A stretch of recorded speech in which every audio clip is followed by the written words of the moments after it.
Good afternoon. I would like to call this town council meeting of Tuesday, August 15th, 2023 to order. Kim, are we in compliance with FOIA? We are. Thank you. If you will join and say the Pledge of Allegiance. Allegiance to the flag of the United States of America and to the republic for which it stands, one nation, under God, indivisible, with liberty and justice for all. If you'll continue standing while we have Reverend Edward Austin come and join us from Queen AME Church. Say the invocation. You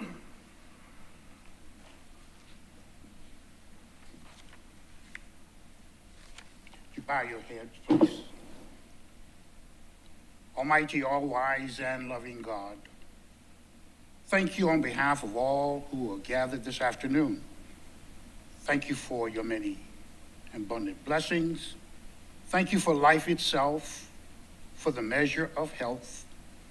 We all need to fulfill our callings for provision and for friendship. Thank you for the ability to be involved in useful work and for the honor of bearing appropriate responsibilities. Thanks as well for the freedom to embrace you or the freedom to reject you. Thank you for loving us even so far from your boundless and gracious nature. Grant that our mayor, town officials, and in particular for the assembled town council, have ears to listen and be sensitive to all the people they serve and wisdom to act for justice. I'm asking that you would graciously grant them wisdom to govern amid the conflicting interests and challenging issues of our times, a sense of the welfare and true needs of all of the citizens of Hilton Head, a keen thirst for justice, fairness, and rightness, confidence in what is good and fitting, the ability to work together in harmony even when there's honest disagreement. Help them to be competent and excellent in their governance, personal peace in their lives and joy in their task. Bless the agenda for this meeting to be fruitful and for the common good. Please give an assurance of what would please you and what would benefit all those who live, work in, and around our beloved town of Hilton Head. It is in your most blessed name I pray. Amen. Amen. Reverend, thank you for that, and also thank you for 29 years to our community, and may you enjoy your retirement.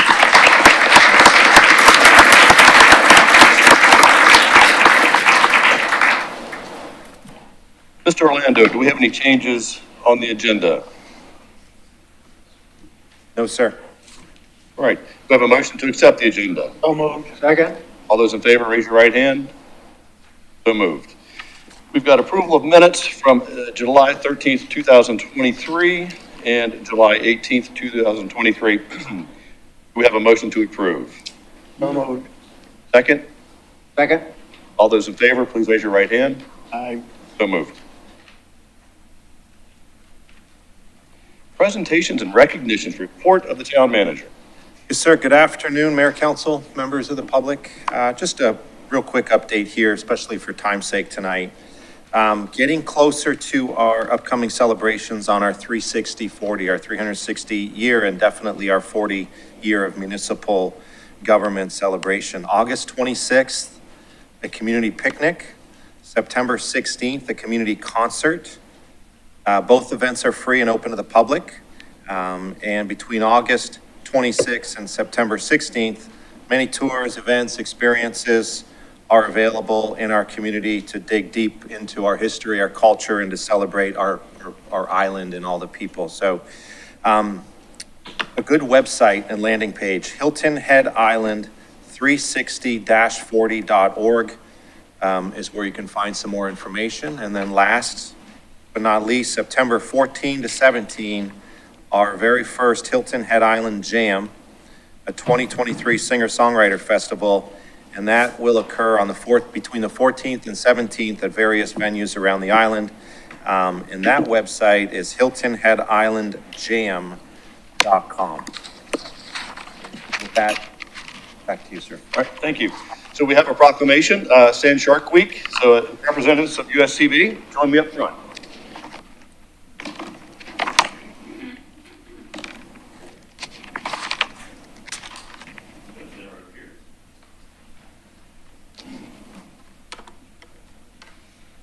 So, the town of Hilton Head Island proclamation.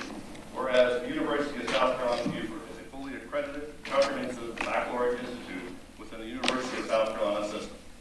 And whereas USC provides specialized instruction including undergraduate degree programs, and 2 graduate degree programs to fulfill its mission to respond to regional needs, draw upon regional strengths, and prepare graduates to contribute locally, nationally, and internationally. And whereas USCD is a primary regional resource for professionally skilled healthcare professionals, teachers, hospitality managers, service-based researchers, and computational troubleshooters in the South Carolina Low Country.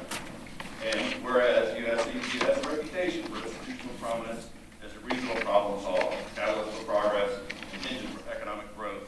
And whereas reports of economic impact of higher education in Beaufort County indicate that 1,066 jobs, 50.5 million in additional wage and salary income, 122.4 million in economic output, and 1.6 million in net government revenue are attributed to USCD each year. And whereas this week, USCD welcomes more than 2,100 students, their parents, and other family members, and friends to campuses in Bluffton, Beaufort, and Hilton Head Island, and athletic facilities in Hartville for the start of the 2023-2024 academic year. Now, therefore, the town of Hilton Head Island hereby proclaim August 26, 2023, as USCB Sand Shark Week, Welcome Week. And the town of Hilton Head Island and all of the citizens of the island welcome these students with open arms as they start their new academic year. In testimony whereof, I hereunto swear, set my hand, and cause this seal of the town of Hilton Head Island to be affixed on this 15th day of August in the year of our Lord, 2023.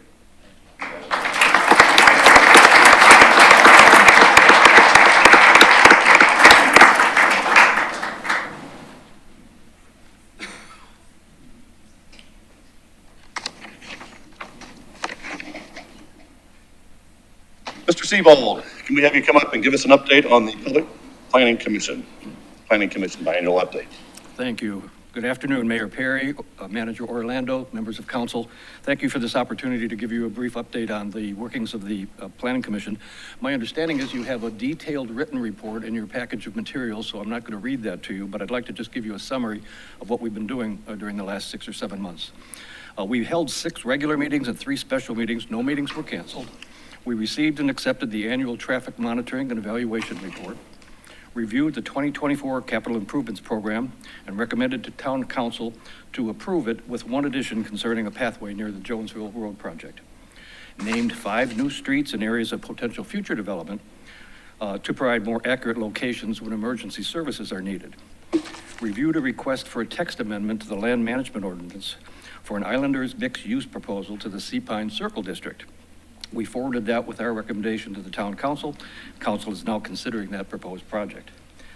We considered a request from town staff to amend sections of the LMO concerning the following: to remove staff-granted waivers and amend some standards, to allow certain variances from the LMO, to allow outdoor screened bike storage in the light commercial and community commercial zoning districts, to provide clarification regarding the size of a brewery facility, to replace using June traffic counts with July data, to change the timing of when landscape is required for single-family lots, to amend the definition of a single-family dwelling unit, to amend the definition of changeable copy for signs that can be changed electronically, to amend the measurement for sign height calculations, to amend an amendments to the LMO concerning adding owner's consent for minor subdivisions and to require a public hearing for deviations to previously platted subdivisions.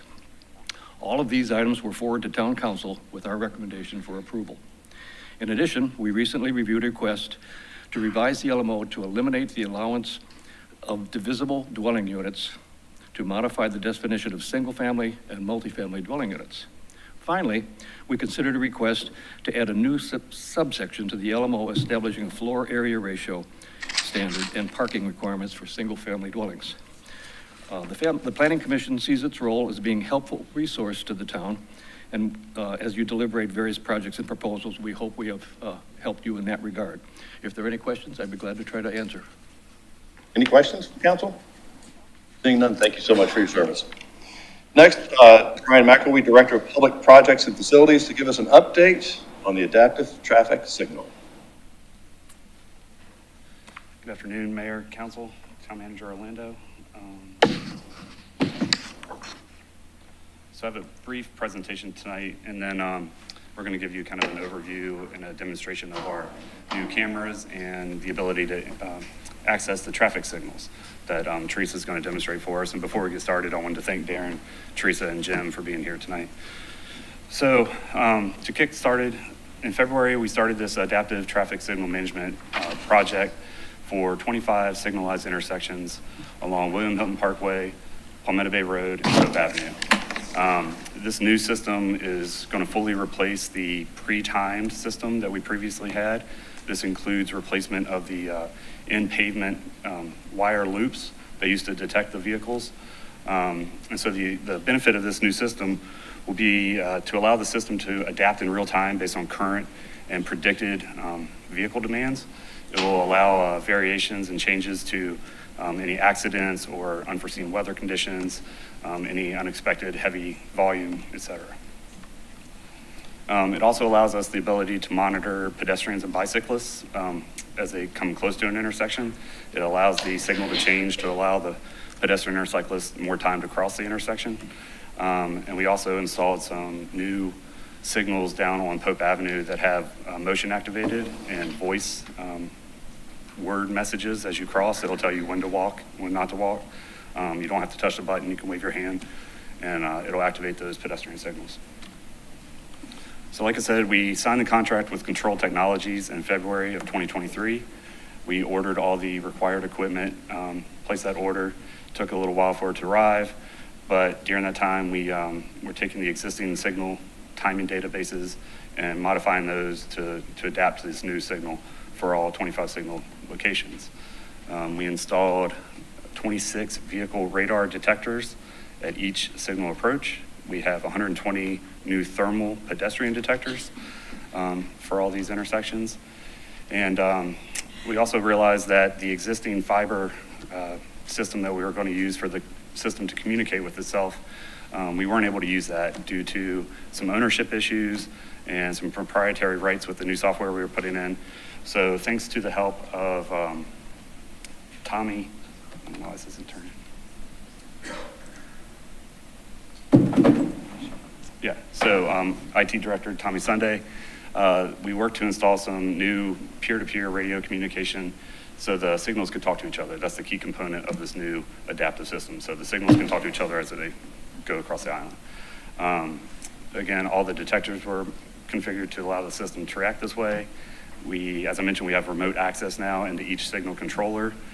We also have cameras installed, 86 new cameras, whereas before we only had 7, and those were Beaufort County's cameras. These are now our cameras. We can see them. You can zoom into each location. You can see them all at once. Again, Teresa's going to help us look at that in a second. And then we also have a new, like I said, the proprietary system that allows us to go in, manage the signal operations. We can go back in time if there's a complaint about a system not working. We can go back in time to that complaint and see what it was actually doing to either confirm or deny that the signal is working as intended. Like I said, so we also installed some new pedestrian poles at certain intersections. This was due to the existing signal poles being too far away from where a pedestrian would come up to it. So this makes it more ADA compliant. So you'll see some additional freestanding pedestrian poles. So another issue that happened, as you're aware, we had some pretty significant storms in the past few weeks. We are having some lightning strikes at some of our signal locations. One in particular right out here, it seems to hit it pretty much every time. So we've done some research and we think there's a grounding issue with some of the signal cabinets. So we're working with our contractor to address that along with our town building codes. We think we'll have that fixed and addressed probably, it's going to slow it down a little bit, probably within a month, just to confirm that that isn't causing some of the issues with the low voltage new equipment. It's very sensitive to any new spikes. So if a lightning strike hits it, it'll it'll mess the new equipment up.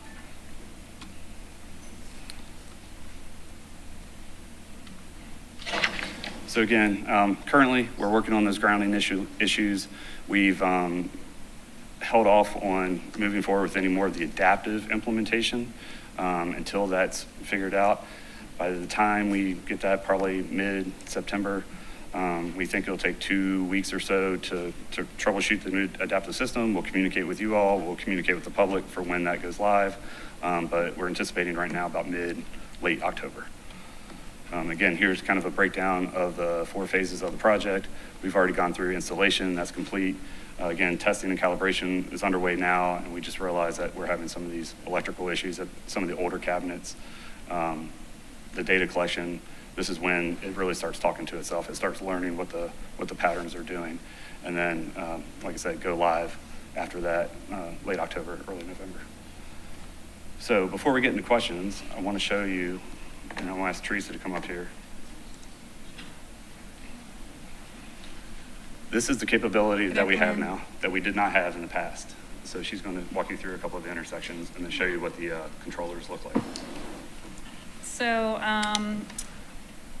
these cameras here are the first 7 cameras as you go down this list here, this first column. So our entry point intersections, which is the signal at Squire Pope Road, and we can blow that up and see what the traffic looks like coming on Island.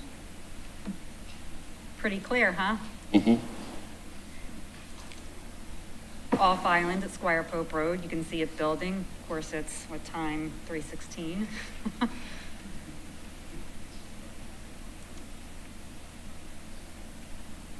The second set is Spanish Wells, and then Gumtree Road. The Gumtree Road coming off the Cross Island approach, that gets quite a lot of traffic, so I like to keep that one up. Wilburn, Pembroke, Indigo Run, and then Beach City Road. We have Pope Avenue over on this column here, and then in between intersections that I like to keep up that we've had a little issues with, and I like to keep an eye on them. So again, we did not have this ability in the past. This is the result of the new project. Teresa can monitor this from her office. I know we've had a couple incidents within the past month where she's able to see where an accident or some event might have been happening. She's able to go into the signal cabinet, if you want to go into that next. Sure. And this is where she can implement any changes to the system so it can change like that. Before, God bless him, Darren would have to go out there, evaluate it in the field, figure out what was going on. It took him time to get there, determine what was going, make the change. By that time, traffic probably backed up. Now she can make that change So now, right here. yes, we can access our controllers remotely. And this is the intersection at Spanish Wells Road. And as you can see right here, the green, that means 2 and 6, phase 2 and 6 are going. That's your main line, US 278, that have the green currently. And if you continue to sit and watch the cycle, you'll see it go yellow, red, and then your side approaches go, which are 4 and 8. So you can see, she can watch it count down here, and as that winds down to 0, obviously it'll kick over to yellow and then to red. And so she can sit here. If somebody calls in and says, hey, I'm not getting served on the side approach, she can watch it, confirm that that's happening or not. Again, something that we did not have the ability to do 6 months ago. Yeah, I can go to the camera, I can look at the camera, it's like, oh, okay, they're not getting served, let me go into the controller and see what's going on. So if it's a detection issue, I can look to see if there's a detection issue, and maybe put a lock on that detection and get that going until we troubleshoot further. One thing, Brian, if you could provide some clarity on, there's 2 things. One, the flushing of the issue, right? So if problems have occurred and there's a stacking issue, you can get into the system and flush the traffic, so to speak, a lot different today than in the past. And then also talk a little bit, and it was on a slide, you went past it, about emergency situations. Yeah, so if there's an event, like I said, she's able to get in here, or any of us can get in here. I try to stay out of it. I don't even think I'm allowed to get in here. She's able to get in here and make the main line through William Hilton Parkway stay green longer in order for the traffic to flow and give more lead time to that main line traffic. it's something that we don't run all the time, only in emergency events. Right, in alignment with emergency vehicles, as an example, a fire So truck? the fire trucks, I don't want to misspeak, Darren might question me, but we have the Opticon that it'll preempt a signal. If a fire truck is going through, it'll turn for it.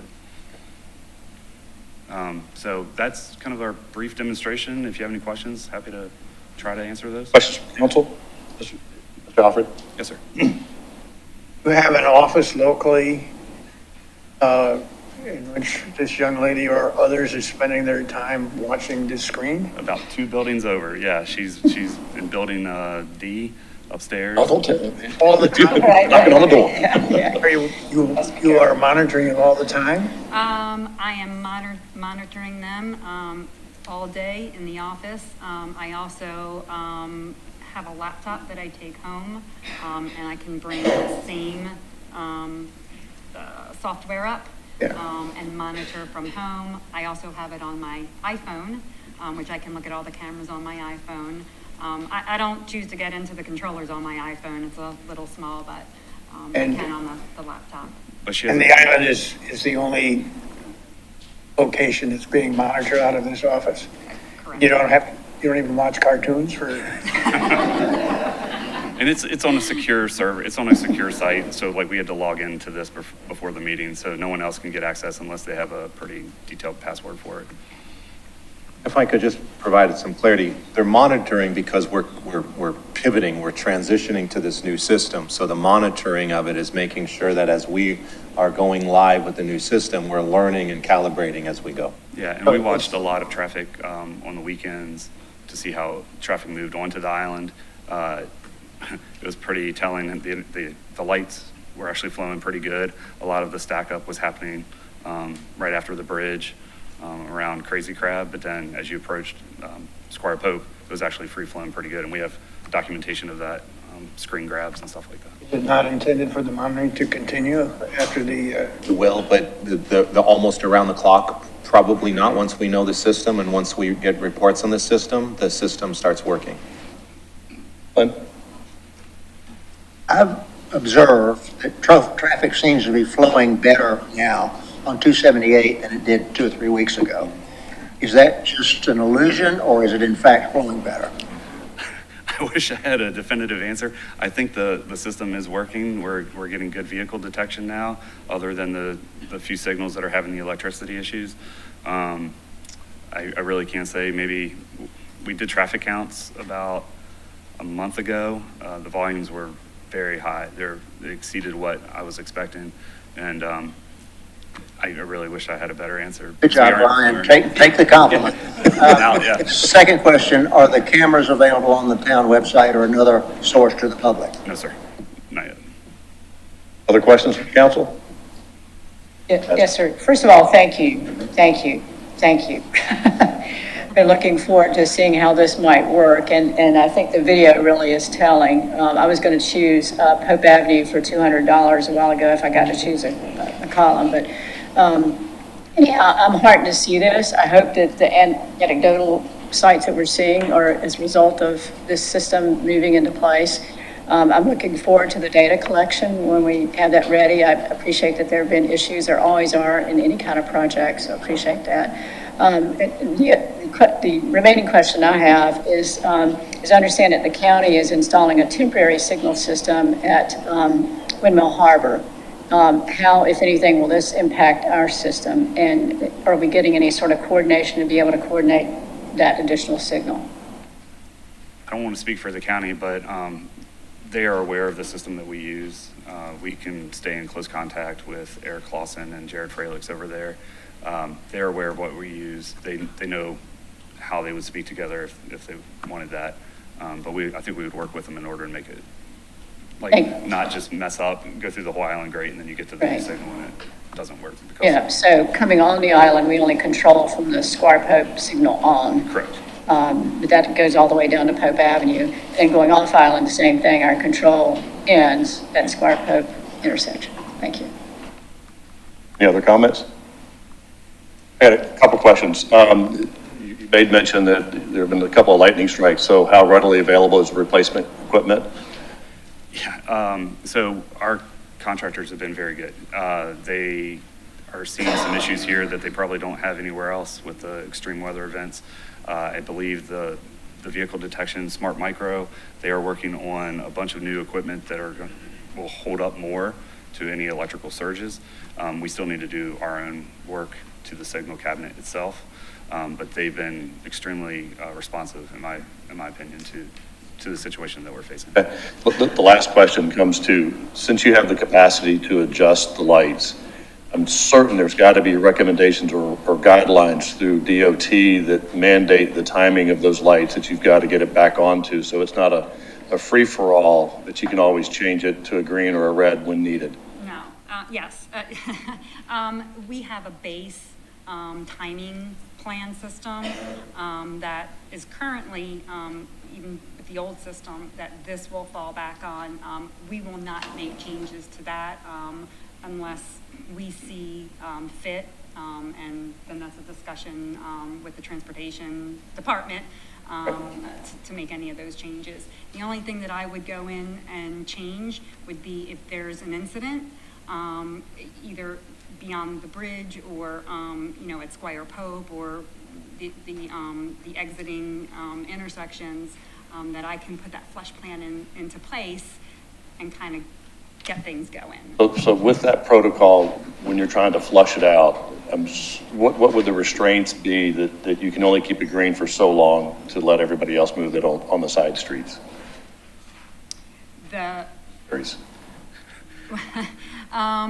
Well, we just take it down, the side approaches, we take it down to the minimum that we could possibly take it down to. Awesome. And keep within the guidelines. Awesome, thank you. Any other comments, questions? All right, thank you all so much. Thank you. All right, general comments, reports from town council. Do we have any general reports? Mayor, if I may take this opportunity to read into the record a letter that I believe we all received, but I want to make sure that it's read aloud in light of additional business we'll be addressing. Okay. So this letter is from Hilton Head Regional Healthcare, and it's addressed to our mayor, town council members, our town manager, Mark Orlando. Dear Hilton Head Island Town leaders, since 1975, Hilton Head Regional Healthcare has been dedicated to providing high-quality, compassionate care to our community. Similar to many services and businesses on Hilton Head Island, we are facing a very dynamic employee market, one that is increasingly challenging given the significant need for workforce housing throughout our area. As you may be aware, Hilton Head Hospital is pursuing short and long-term strategies to ensure we remain well-staffed to meet the healthcare needs of our community. Currently, we are finalizing a partnership to offer dormitory-style short-term rentals to attract new employees and to house seasonal staff as a temporary solution. As our leadership continues to investigate solutions, we believe a variety of options will be required to meet our staff's housing needs. Opportunities like the Office Way project would provide long-term, family-friendly housing to attract and retain staff to support vital services. Therefore, I'm writing to you in support of the Islander Mixed-Use Text Amendment.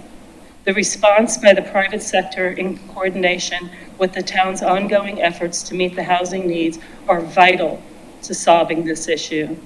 Thank you for all your service and dedication to our community and leading efforts to solve one of its most significant issue, and is signed by Joel C. Taylor, the Market Chief Executive Officer for the hospital.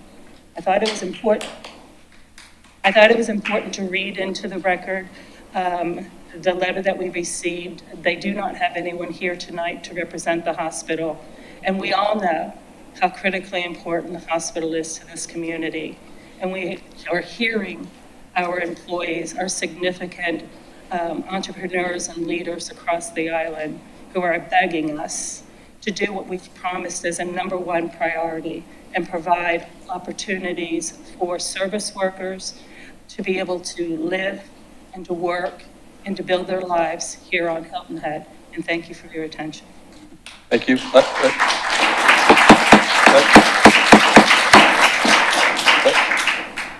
Let's keep that to a zero, please, because we've got a long meeting ahead of us tonight, and we'll take as much time as possible, but please refrain from that.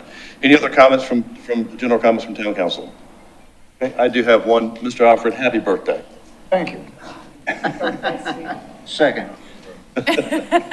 All those in favor, say aye. So, Mr. Sanford, a report of the Low Country Area Transit Study. Yes, sir. The group is determining a long-range traffic plan, long-range highway plans stretching out 10 to 15 years into the future. It is vital that the town's highway needs and plans be incorporated into that long-range plan. Thank you. Okay, Ms. Becker, Low Country Council of Governments. Thank you. Mr. Ames. No report. Okay. Mr. Stanford, Soloco, Southern Low Country Regional Board. No, sir, no report. Mr. Brown, Allen Rec Association. Thank you, Mr. Mayor. The Hilton Head Island Recreation Association will have their annual planning session on this coming Friday at 8 a.m. I will bring forth a report of the activities afterwards. Okay. Ms. Becker, Community of Public Services and Public Safety Committee. Yes, sir. Our committee met earlier, last week, and we had a overview of the parking management system that the town is contracting with to provide services, and that information can be found online. If you have, if anyone's interested, please read it. There'll be more information coming forward, and your input is important to us. We also met in executive session to review applications for a number of openings on our boards and committees, and we look forward to having those interviews next week. And I'll have more to report at that time on all of those matters. Okay, thank you. Mr. Ames, Public Planning Committee. Thank you, Mayor. The Public Planning Committee met on August 10th. It heard the monthly update on district planning and will present the Bridge to the Beach district plan next month. The Bridge to the Beach includes Palmetto Bay, Sea Pine Circle, Pope Avenue, and the areas around there. And then second on the agenda, Public Planning Committee considered LMO amendments related to parking requirements for single-family dwellings and floor area ratios for single-family dwellings. Both amendments passed with changes to staff recommendations. Thank you. Thank you. Mr. Brown, Finance and Administrative Committee. Thank you again, Mr. Mayor. F&A met today. Had 3 items to discuss. One was a continuation of our discussion on municipal installment purchase revenue bonding. We've asked staff to bring back potential list of projects in addition to financial sources that would help us to achieve those goals at the appropriate time. No action taken there. We are still gathering information. We also passed along the request from the community, Coastal Community Development Corporation, I've been saying CCDC, help move along their idea of affordable housing that will be becoming before council as a body to continue the dialogue and answer additional questions. And the last thing, we heard from Ms. Marcy Benson on the Community Block Grant annual report. There will be public hearings in the community, and that too, as resolution, will be coming to full council. Okay, thank you. So now we're going to move on to appearance by citizens. We had a number of people that signed up for the Islander Mixed Use. Since you've signed up for Islander Mixed Use, we are going to hear those comments after the presentation to council and council discussion. So with that being said, I would like to remind our citizens that section 2-5-70 of the town's code limits each person to 3 minutes when addressing town council. At the end of the 3 minutes, you are asked to conclude your comments. Please maintain a decorum suitable for the meeting and refrain from using any profane, abusive, or obscene language. If you have any materials you'd like to give to town council, please give to the town clerk after you're finished speaking. Kim, do we have people signed up to speak on non-agenda items? Non-agenda items, David Plum.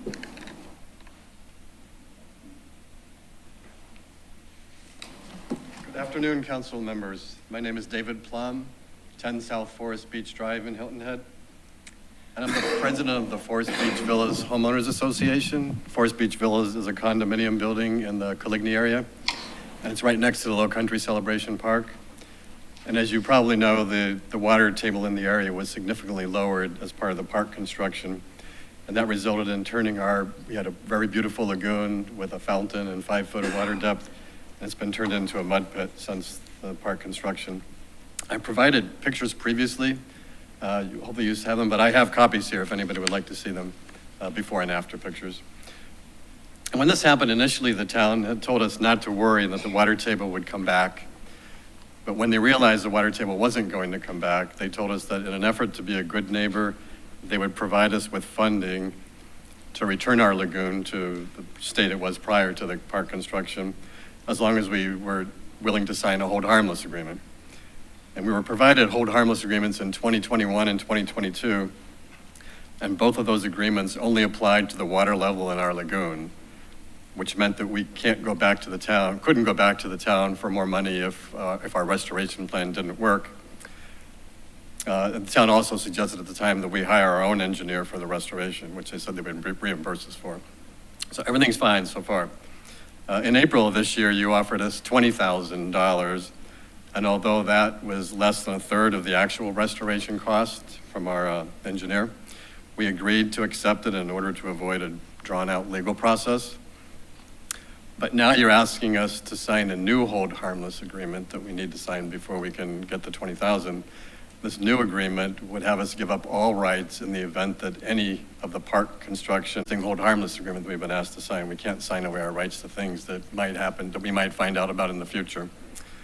And we consulted with 2 lawyers and 2 engineers who agreed with us that we cannot sign this agreement.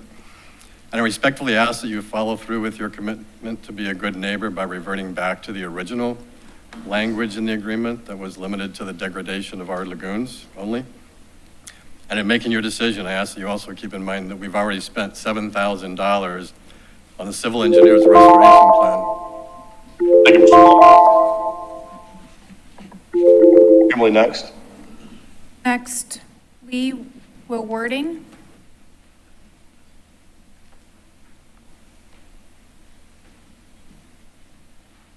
Good afternoon, Mayor and Town Council. I'm Lee Wilwerding. I'm the chair of the Greater Island Council and a resident of Sea Pines.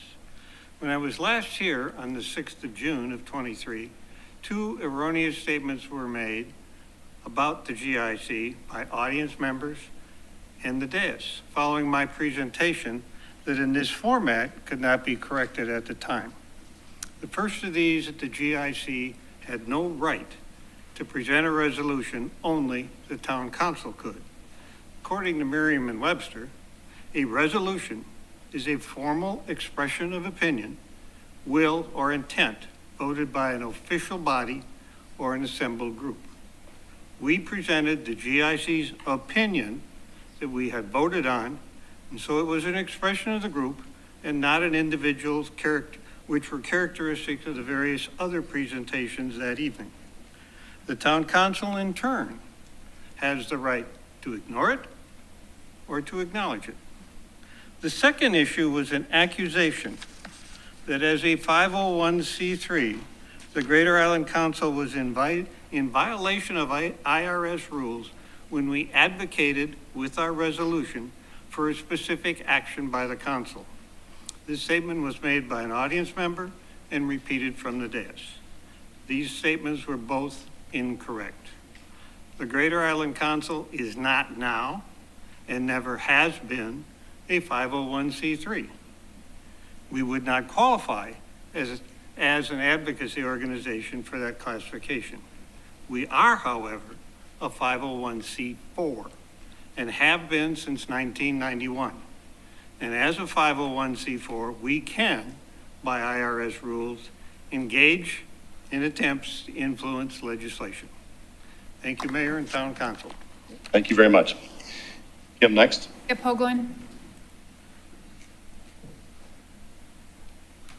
Skip Hoagland. Skip Hoagland, Windmill Harbor. David Lauderdale's excellent column, Sloppy Government, in the packet about the latest Beaufort County Greenway scandal should strike fear in the heart of every corrupt, incompetent county employee, mayors, attorneys, and elected officials.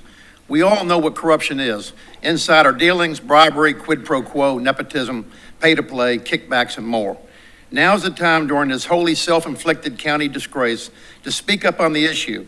It has severely damaged our community and caused embarrassment to honest council members and employees alike. We must understand dishonest acts by county officials further degrades the system. It's a curse to society and is totally against democracy. Corruption continues to flourish here.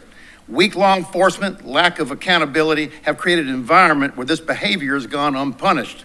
And systematic issues such as lack of transparency, FOIA compliance, fraudulent internal audits, budgets that both only show the numbers the insiders like Greenway, Orlando, Gruber, and others want us to see. It has further created multiple opportunities for these immoral, craven people to abuse power. We must focus on robust, enforced laws, regulations, and full financial transparency. Remember, we all have the power, and it starts with ourselves. Let us not support corruption, the greatest evil in our society, and let's remove it from this community. Taxpayers should not be silent. They should speak up, and it's not acceptable to be silent. Raising our voices towards exposing wrongdoing is a first step to fighting corruption. Combating corruption is challenging, but measures can be taken. First, improving the court system and the institutions responsible for ensuring accountability. And we can do that by council hiring an outside forensic auditor, preferably somebody out of this state without ties to these local insiders or the chamber or anybody else, to conduct a thorough forensic audit of the entire Beaufort County and all those who received tens of millions with zero oversight for the last 50 years. This includes the school district, our treasurer, town of Hilton Head and Bluffton and Beaufort, and every nonprofit chamber, the Hilton Head Bluffton Chamber, the Beaufort Chamber, the Black Chamber, every chamber. Burr Foreman Law Firm and bonds connected to the Hilton Head Chamber, and millions of hospitality and aid tax funds have disappeared unaccounted. We need to get to ground zero so we will know how deep financial violations and the shenanigans are. Let's fix this sloppy government. Thank you very much. I don't want to be up here making these speeches. If y'all could just do what's right and be transparent and make everybody abide by the laws, the chambers and everybody, that's all we need to do, and I don't need to be here. Thank you, Mr. Hoagland. Kim, next. Glenn Greeley. Glenn Greeley. You know, I'm here to make a comment with Ms. Greeley because she's scared of... And I will tell you that we do not allow stacking of power of attorneys, and you will be fined as I want normal. these people to be educated, taxpayers to be educated, so I will make Ms. Greeley's 3 minutes. And I will welcome a citation as I leave the door. I think it'll be number 13. As you know, we do not allow stacking of power. Well, we're gonna deal with this in the court of law. This is not a court of law. This is a town council that works for us, that we're not gonna deal with that. There's a lot, please start the clock over because I was interrupted by the mayor. If you don't mind, please stop I need my 3 minutes if you don't mind, for Ms. Greeley. Will you please start the clock over? Thank you very much. There's a lot we are hearing and reading about Greenway, but there's a lot that we're not. The fact is he is shady, he's corrupt, and he is not alone. The first thing that must happen is this council must also stop its actions and votes to leave an open door for Greenway, the chambers, Orlando, Troyer, and others in this county to commit illegal acts. Taxpayers are fed up, and many convinced the courts in the county is acting more like a criminal enterprise than a functioning government. Sloppy is an understatement. Regardless what you believe, the facts are disturbing. Our entire political system gives the full power to county and town employees, corrupt managers like Orlando and Greenway, and the lawyers and the CPAs that totally control all the part-time leaders like the mayors and councils. These employees basically do as they wish, and part-time councils who have other jobs have no clue what's going on. They have no control. Taxpayers are left in the dark. Tens of millions of tax money in many cases are unaccounted for and disappeared into thin air. We have no real full transparency or accountability, and we're all, again, handed these budgets and financial audits that are all internally hired and hide the money that we want to see. Again, the school district, it's not just the town, it's everybody. It's every office in this county needs to go through a forensic audit, and they need to be held accountable.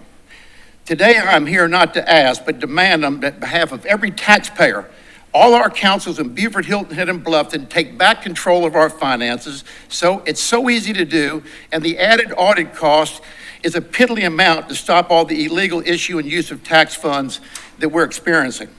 It's easy. Council just hires an out-of-state CPA with forensic audit knowledge of how to audit a town government, a school district, a treasurer, a chamber of commerce, and this level of audit would be mandatory and conducted every 3 years. Audits will end a large percentage of the crimes in Beaufort County. This is the only tool that you folks have available to you under our current political system, which gives the full power to the town manager and the employees and the lawyers. And we just end up with a weak, part-time mayor that doesn't have a clue what's going on, and he just comes up here and runs these meetings, and then he goes back to his regular job. Town council and all of our employees have been caught at illegal acts. That's a fact. And all of you have voted for the illegal issue and millions of tax funds to this chamber and others and other nonprofits. This is sloppy, non-transparent government at its best. Part-time mayor, which I'm sad to say, committed financial fraud when he said he saw the accounting of $11 million of Bill Miles, and it's just absolutely not true. And this is another reason that we have a forensic audit. Mr. Hogan, bless your heart. Thank you very much. Peter Christian.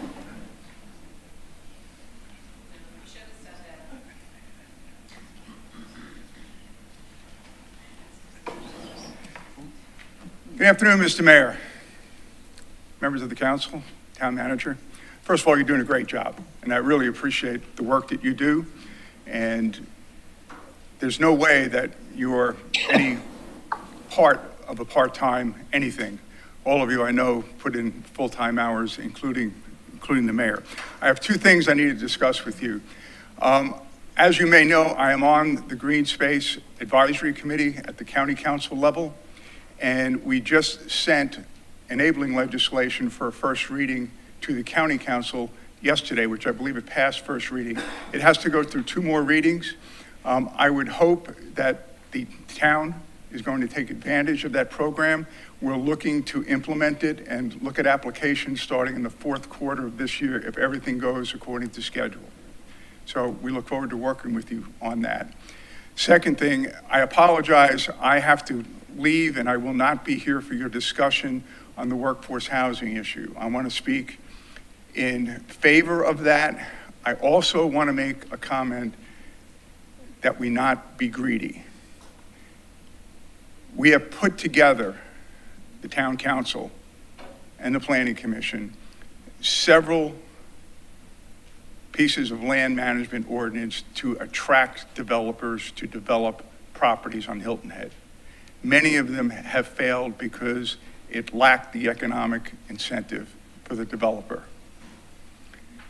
Let's not make it so difficult that we turn away projects because they can't make a buck. There's nothing wrong in a capitalist society with folks making money. If they're going to make a major investment, they need to get a return on that investment. So look at that carefully and don't set the criteria so high that we're turning away folks who want to invest their money in something we desperately need. Thank you for your time. Thank you. At this time, I'd like to invite Sean Cullen up. Present the first reading of proposed ordinance 2023-07, amending sections Title 16 of the Municipal Code of the Town of Hilton Head Island, a land management ordinance to create a new use called Island Mixed Use within the Sea Pine Circle District. Thank you, Mayor, Council, Town Manager. Sean Cullen, Assistant Town Manager, and I will be presenting the Islander Mixed Use Text Amendment. once it's up. Kim, I'm sorry. can we have the presentation up? Yep, sorry. Thank you.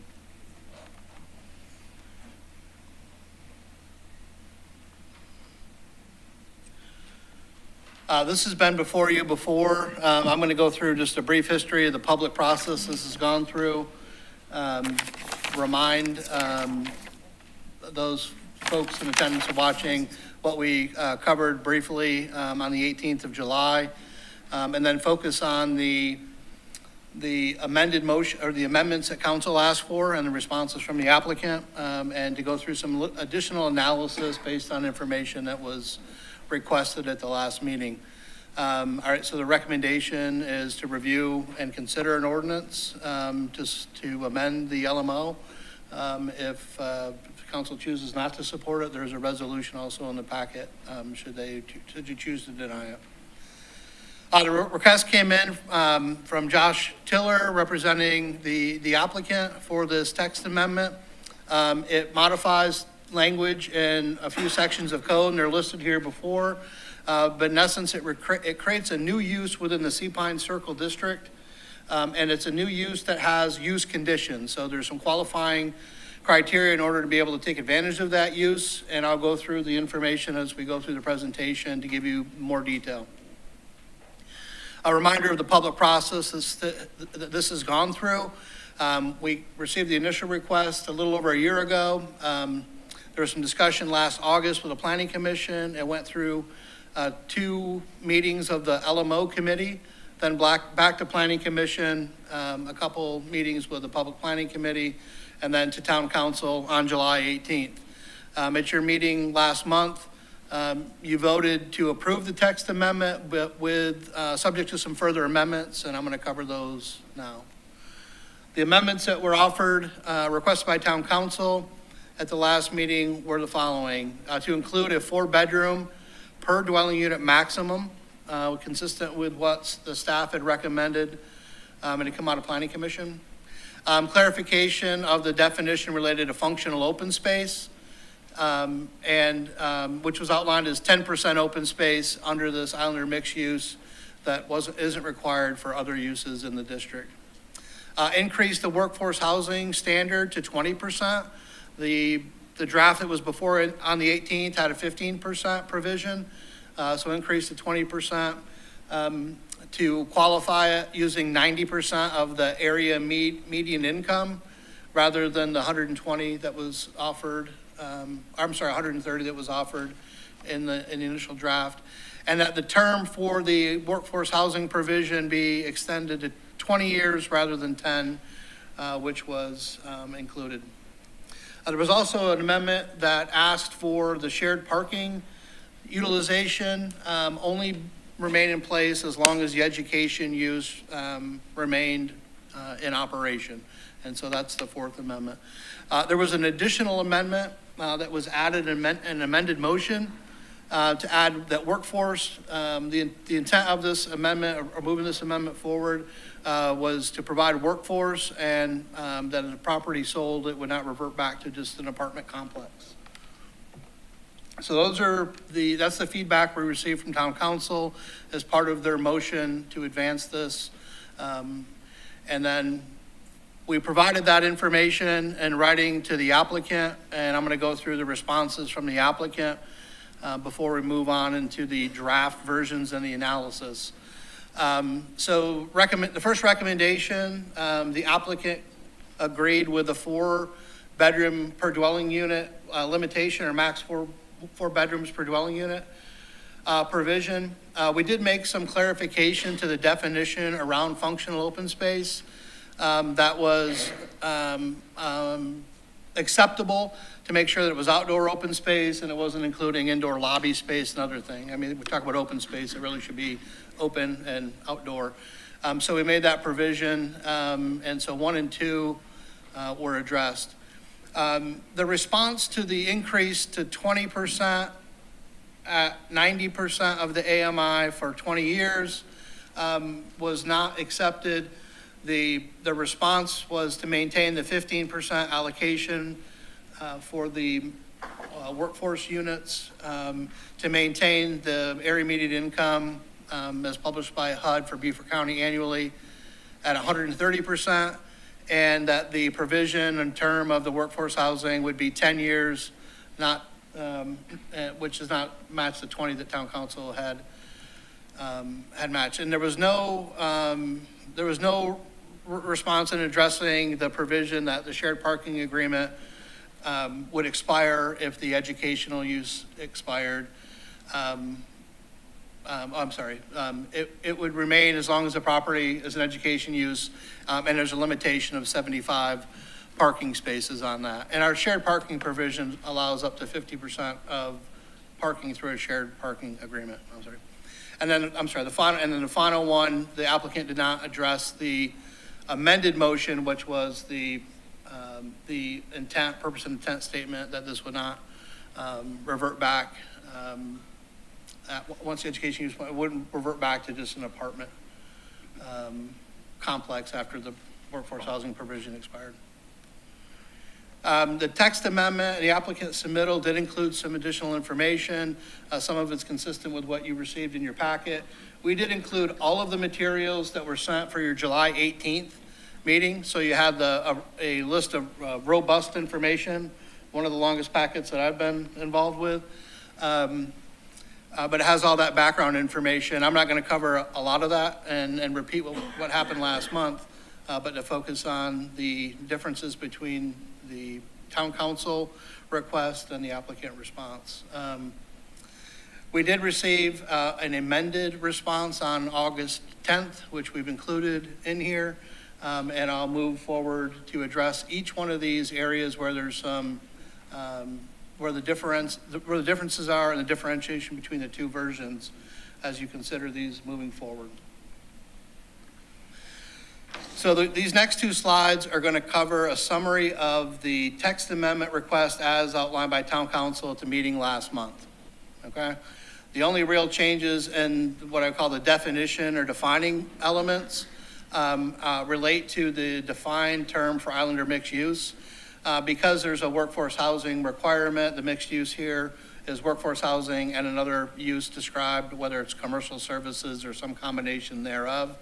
But the remainder of the language remains the same here. When we get into the use-specific conditions, you can see in item II or 2, the provision that was one of the amendments is included, that the shared parking agreement only remain in place as long as the education use stays in place. And I will say that there was a provision in there that the parking spaces match the number of students that would utilize those parking, and so that provision is listed in this amended version as council requested.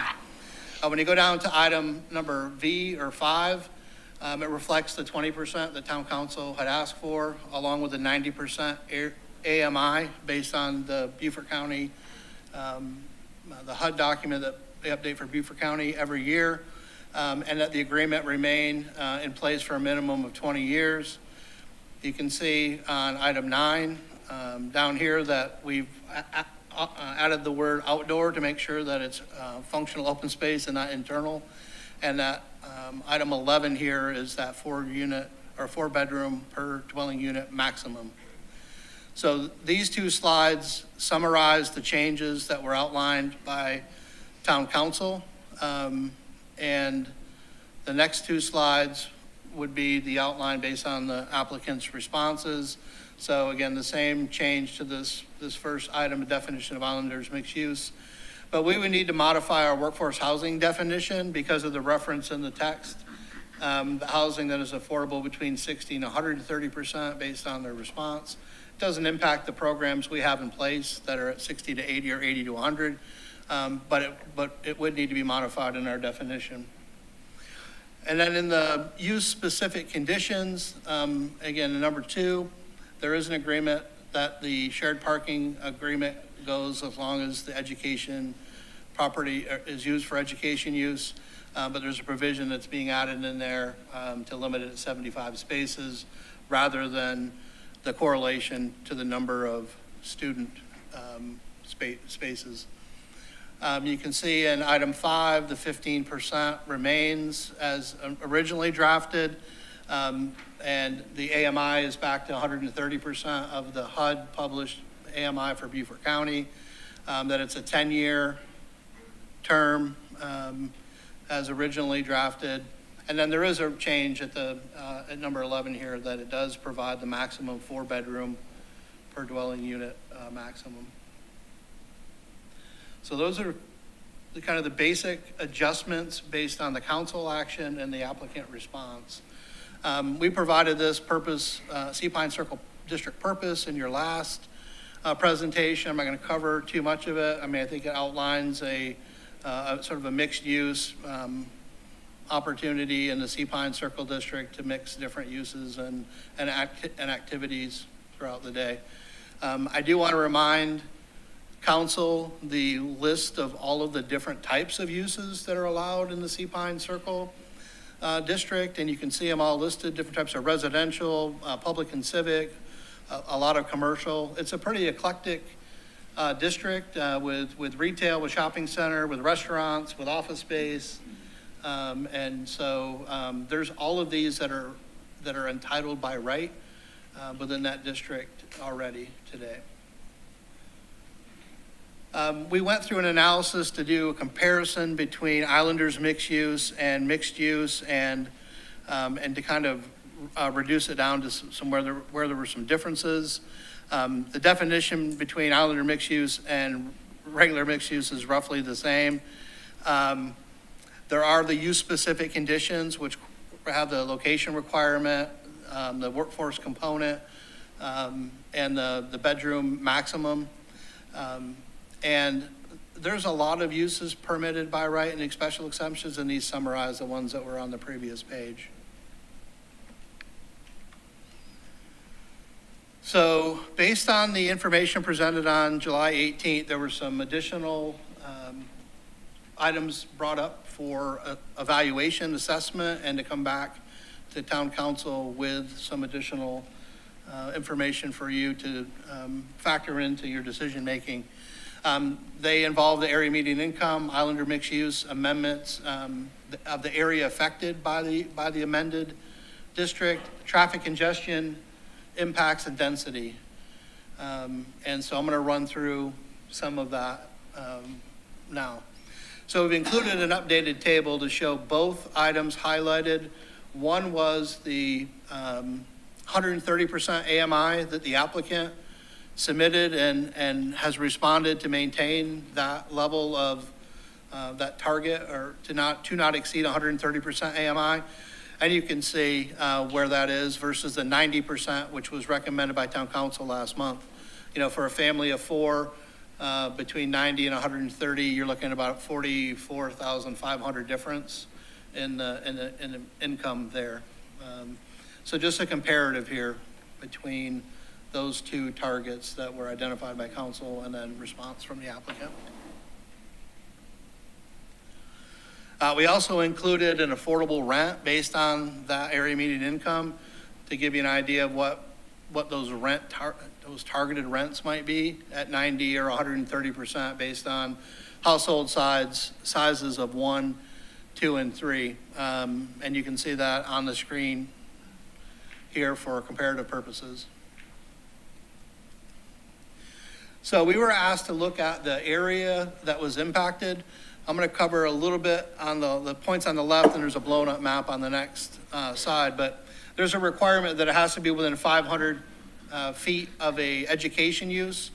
And so you can see on the map, there's a green dash line that outlines a 500-foot buffer around the education use property.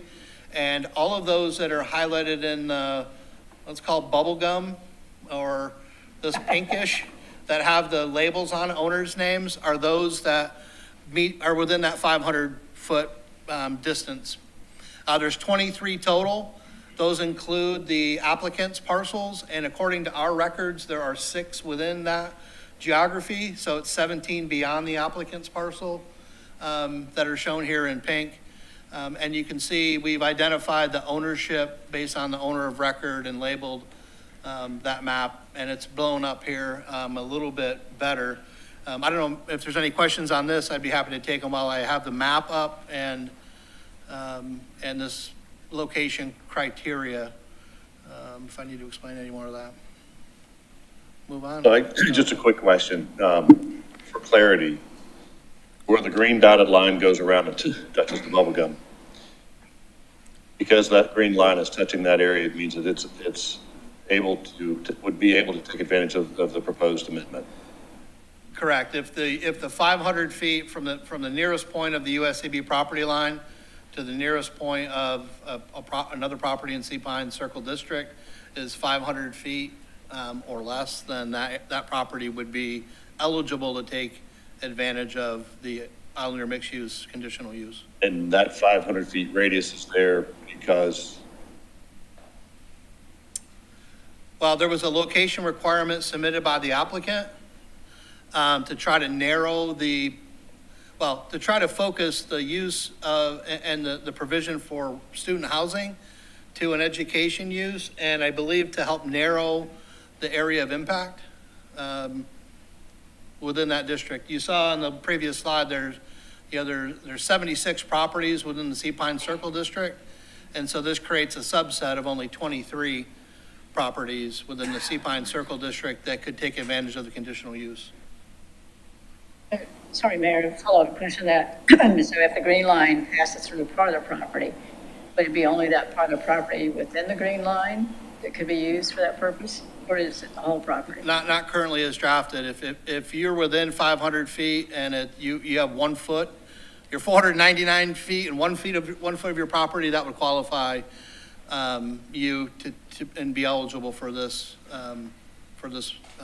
conditional use. Thanks, that's what I thought. Thank you. Sean, on that, sorry.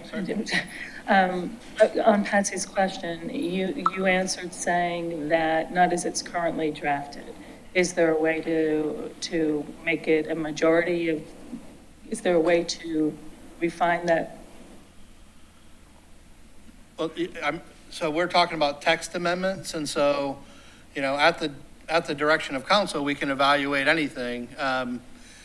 If you recall, if you monitor this process, there was 1,000-foot location requirement at one point, and I think 500 it would help narrow down those impacted properties. The 500-foot distance requirement to the nearest point of another property is consistent with some other location requirements that we have in our LMO, but there's different ways that you could outline that. You could say the property has to entirely be within that 500 feet or 600, whatever. So yes, but it's currently drafted, if you're within 500 feet of the USCB or the education use property, then you would qualify for the conditional use that's outlined in this amendment.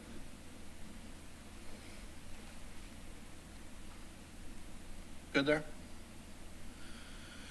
All right, so that was the properties that could be impacted. There's a little bit more analysis as I go through this. But we looked at the traffic impact based on existing development, properties that had additional development potential. And then if those properties that could take advantage of the Islander mixed-use text amendment conditional use took advantage of it, what would that look like from a traffic generation? And we put together a comparative table to take a look at that. The proposed development in the traffic impact assessment that was done by the applicant identified 1,427 trips on the developed site based on the scenario they were proposing. Of those, 960 were related to the residential, the residential, and 467 were affiliated with non-residential. There's a retail component that was part of their proposal. And so when I go to the table, I'll clarify that to make sure we're comparing apples to apples in this assessment. Just real quick, within that analysis, was public transportation taken into consideration? Are you aware? One of the discussions there is the fact that, the trolley comes through. There wasn't much consideration for public transportation. It was all trip generation based on the assessment and analysis of the different uses on the site. So we didn't go do a traffic impact assessment for every property within the Sea Pine Circle District to take advantage of it, but we did evaluate against the ITE, which is Institute of Transportation Engineer Trip Generation Manual, to develop a comparative table of the properties that were within that district. And so I can spend as much time on this table as you'd like, but the properties on the left are properties within that district that were within that 500 feet, could take advantage of it. There's some qualifications of the 26 properties. 6, as we have identified in our GIS, are the property in question that had been proposed and has been shared here before. 3 of the properties are the TD Bank. And so we looked at the other properties within the district. Based on the acreage, based on the existing development listed for each property, we developed a existing trip generation, okay? And so you have acreage, so I don't want to pick on Riley's, but they're at the top. Riley's, the entire complex, 4.72 acres. There's 31,000 square feet existing there. The existing trips generated through the IT manual on a daily basis are 2,800 trips. And these are daily, not peak, but daily trips. There is some additional development potential. The non-residential development potential by right in that district is 10,000 square feet per acre. So you can see 10,000 times 4.72, you could do 47,000 square feet. That additional by right development, if the owner were to take advantage of it, could generate additional trips, total trips up to 4,200 per day.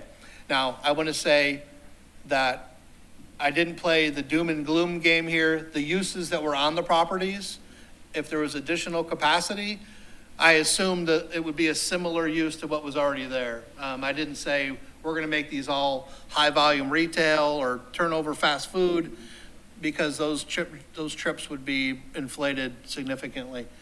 So it's just a continuation of the use that was on the property. But for Riley's, you can see existing 31, they could build more. If they did residential by right, they could do 57. And if they took advantage of the Islander mixed use text amendment, they could build 146 units. We also used the same yield based on the model we had, which is roughly 31 units per acre. I will say that smaller sites like the Wells Fargo or Spinnaker building probably can't get a 31 unit yield. So the trips are probably slightly higher and more of a worst case than anything else. But you can see if it was redeveloped as residential under a by right or the Islander mixed use approach, the trip generation would be 380 to 1,000, let's say, versus the existing development or potential expanded development on that site, 2,800 to 4,200. And we went through that for each of these. There's only a couple of anomalies. One is the Harris Teeter gas station. We left the gas station, they have 10 pumps. IT generates trips based on number of state fueling stations. So they're the same and they probably can't expand. But looking at the yield from a trip generation based on the number of units. And that's a really good one. It's only 0.7 acres. So to yield 22 units is probably not feasible. But no matter what, if they took advantage of it and it was only 10 or 12, the trips would be significantly lower than what's being generated there today. So Shawnee, if you could hang there for a second. Yep. It's in what you just said about units per acre versus the lot size. That you just utilize 31 units basically per acre, and that shows up in Harris Teeter very clearly at 0.7, takes you down to 22 units. Obviously, with setbacks and everything else, you would not even be close to that. So this is more than a worst case scenario. Yeah, than what's being presented. I assumed extreme creativity. Yes. On the design person to yield get a same yield per acre, but the undertaking to get that information pulled together in a fairly short amount of time couldn't imagine the amount of time it would take. Yeah, so I would say anything that's 2 acres or under, you're not going to get that same yield because of the setbacks, buffers, other requirements, access. And so, I think from a comparative purposes, if you look at the trip generation under the residential or IMU scenario, it's more than average, less than the existing trip generation from existing development or expanded development on those sites. And then I also want to just point out Wells Fargo, where you've got an existing development that is at 25,000 square feet, where they're over by right. Correct. Because they're supposed to be at 14.7. And if they were to go to the IMU model, then those trips stay basically the same with a smaller footprint. That's correct. That's correct. And we did calculate the trip generation for the residential or IMU based on the reduced, or based on the acreage, not the existing development. The only other point I want to make out here is, so I didn't include the non-residential component in the table. I had initially, and so the number that was submitted by the applicant for the IMU properties was 1,467, 97? 1427. And so if you looked at just the translation as an IMU residential use, that would be the trip generation comparative to the ones above it.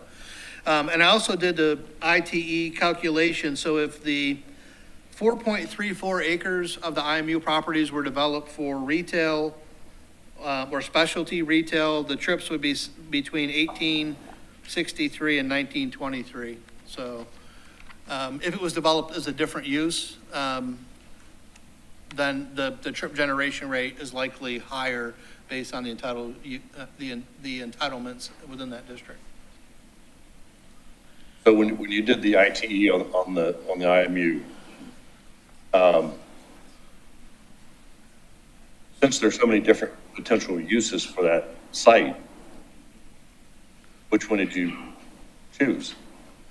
Well, for Is it the a bar, the a restaurant, 960, we looked at just the general apartment. If you went through the TI, the traffic impact assessment, they had a little bit more breakdown into 16 dormitory units with 4 rooms. And so I would say that that's a little more fine-tuned, but the residential component was pretty close. And so from comparative purposes, that's what was used.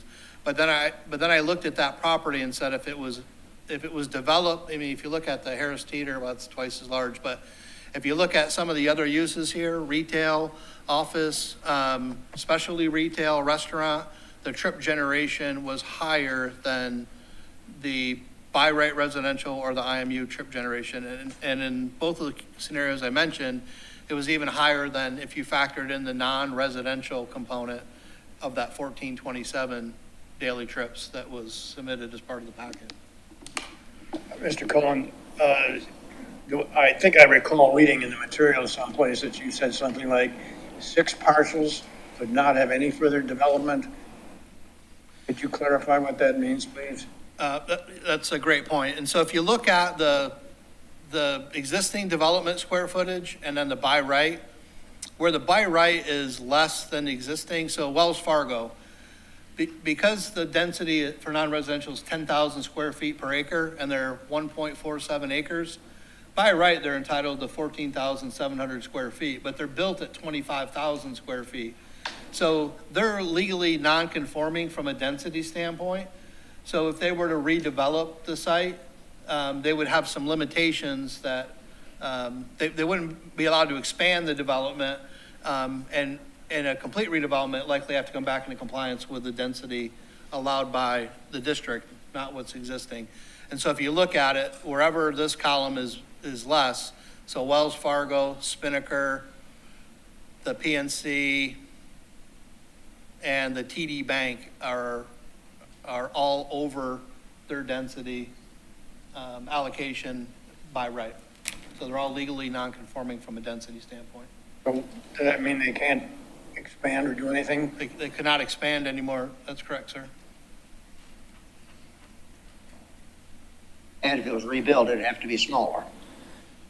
Correct. There are some provisions in our non-conforming, substitution nonconformities section of the code, which allow no additional increase in nonconformity to provide some flexibility, but they definitely couldn't expand.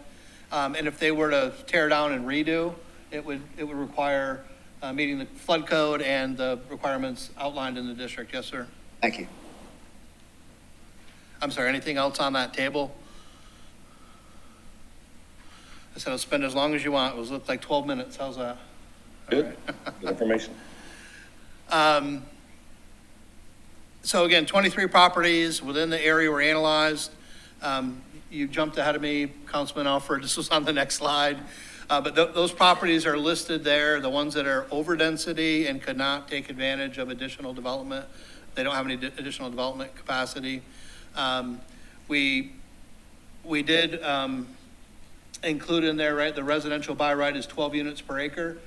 And then the IMU, we assume that 31 dwelling units per acre. I probably should have put this right before explaining it because it's all right here. But and again, we didn't include the non-residential as we did the comparative in that table. And just for our conversation on the previous page, our dwelling unit does not define the size or the number of bedrooms or the capacity that can be contained within it. So while it seems as though 12 dwelling units might be less, it in fact is pretty meaningless and could mean more in terms of occupancy and the like, traffic, etc. So a best case scenario is when you have something that constrains the dwelling unit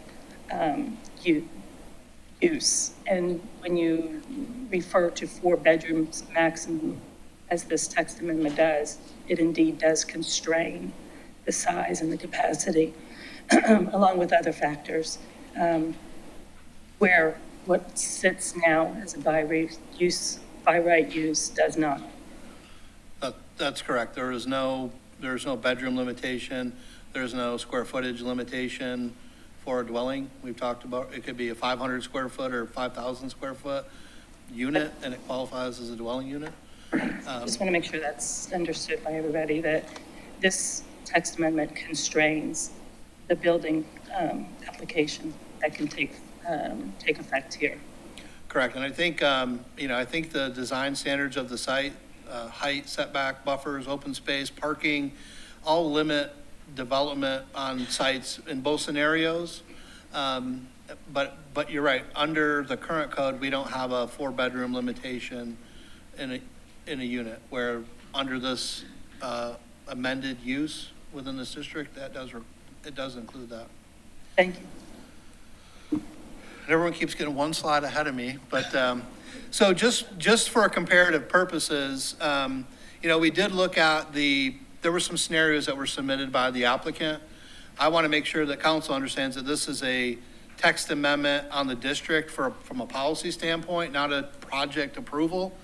But there was scenarios that were submitted, and this kind of breaks it down. And so there was a scenario that showed 44, 45 dwelling units, but were larger.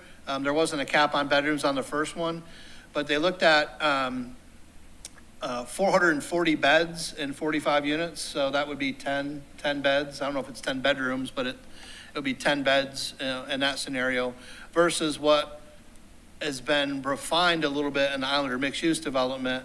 Even though the units are more, there is a limitation with the 4-bedroom that's been added. And these numbers about bedrooms were offered by the applicant in those scenarios. I don't know how many beds they're going to have because I'm not evaluating a project. And there's no provision in here or in our code that limits occupancy, because I know that that's been a question that has been circulated. But this provides that assessment of those scenarios. I'm not going to go through, this was presented last, but there is criteria when evaluating these text amendment standards about, consistency with the comp plan, addresses, is needed for changing conditions, demonstrated need, and on here. I will talk a little bit about process. So if there's an approval of the text amendment, it requires an ordinance, 2 readings of an ordinance. If there's deviation to what went to the planning commission in their public hearing, it has to go back for the review and comment. If there's a denial of the text amendment, it's done by resolution, and that's all in your packet. We put a tentative timeline here. If this were to advance out of council today, we would need to likely bring, well, if either of the versions that we've talked about today were advanced out of council, it would have to go to planning commission. If there's a different version, then we have to figure out if it has to come back to council for a revise first, or it can go to council, or it can go to planning commission. I believe we could request a special meeting of planning commission if needed, but I can't make that request until I have an agenda item to ask the chairman. But we put a tentative timeline here for second reading, planning commission involvement, and then and to move that forward. Yeah, if I can ask a question about this slide. These are the next steps, and you've hinted at a couple of options there. But it seems as though we have 4 options to consider. One is, pardon me, the text language based on the motion that was adopted by town council at our last regular meeting. The other is that plus any changes to what was adopted on July 18. And then the third is to approve the request of the applicant. And then the fourth is to deny the request of the applicant. So I think, as I understand it, those are 4 options. I know I introduced another one in there in case we wanted to have further amendments to what we talked about last time. So, thank you. Yes, I believe that's correct. And so we're back. I can answer any additional questions based on the assessment that we've done and the answers that we've provided to questions that were raised on the 18th. I believe the applicant is here and probably would like to make some comments or present some more information. And so I can wait and I can answer them now, or I can wait until after council or after the applicant comes up.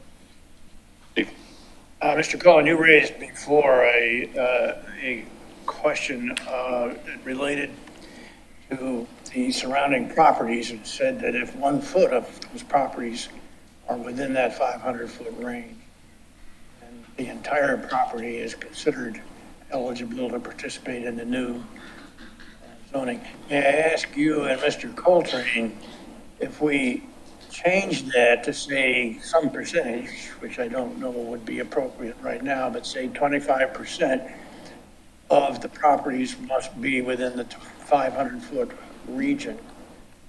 Would that be something that we could do?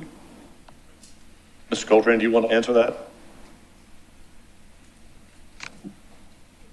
Council could amend the land management ordinance to, as you have said, I mean, typically and historically, the code has been interpreted and designed to say closest point to closest point. So if you wanted to amend the land management ordinance to say that the entirety of any property must be within that radius in order for it to apply, yes, you can do that. Would it be through this text amendment? Would it be through an actual change on the LMO? Could make that a condition of this particular LMO amendment. I mean, doing that, I'm going to project something here that may not be entirely accurate. I think part of the reason for having the radius in the first place was to move away from the concept of a spot zone. And if you do as Councilman Alford suggested, you're going to limit it back and kind of be right back to that there will be very few places where this would actually apply. But, that's, again, that is a policy consideration for council. So it would be a change to number 3 as delineated here on the use condition. Because again, right now it's on a property within 500 feet, nearest property line, nearest property line. So that would just be a change to that provision. Okay. Okay, other questions? Patsy? Yes, while you're flipping through those slides, I think there was some additional information regarding AMI in certain occupations, but you didn't cover that. I think it'd be helpful for us to see that slide. So I'm guessing it's in there somewhere. I know I've got a hard copy of it. We do. And Kim, there's another attachment 6, I think, was in there. Attachment 5 is what it has on the title. For the motion? There's an attachment, there's a AMI. It's a table of occupations and incomes. Uh-huh. I believe that's it. Thank you. And as I recall, the staff put together this information based on the types of potential service occupations that might be included within this text amendment to this particular district.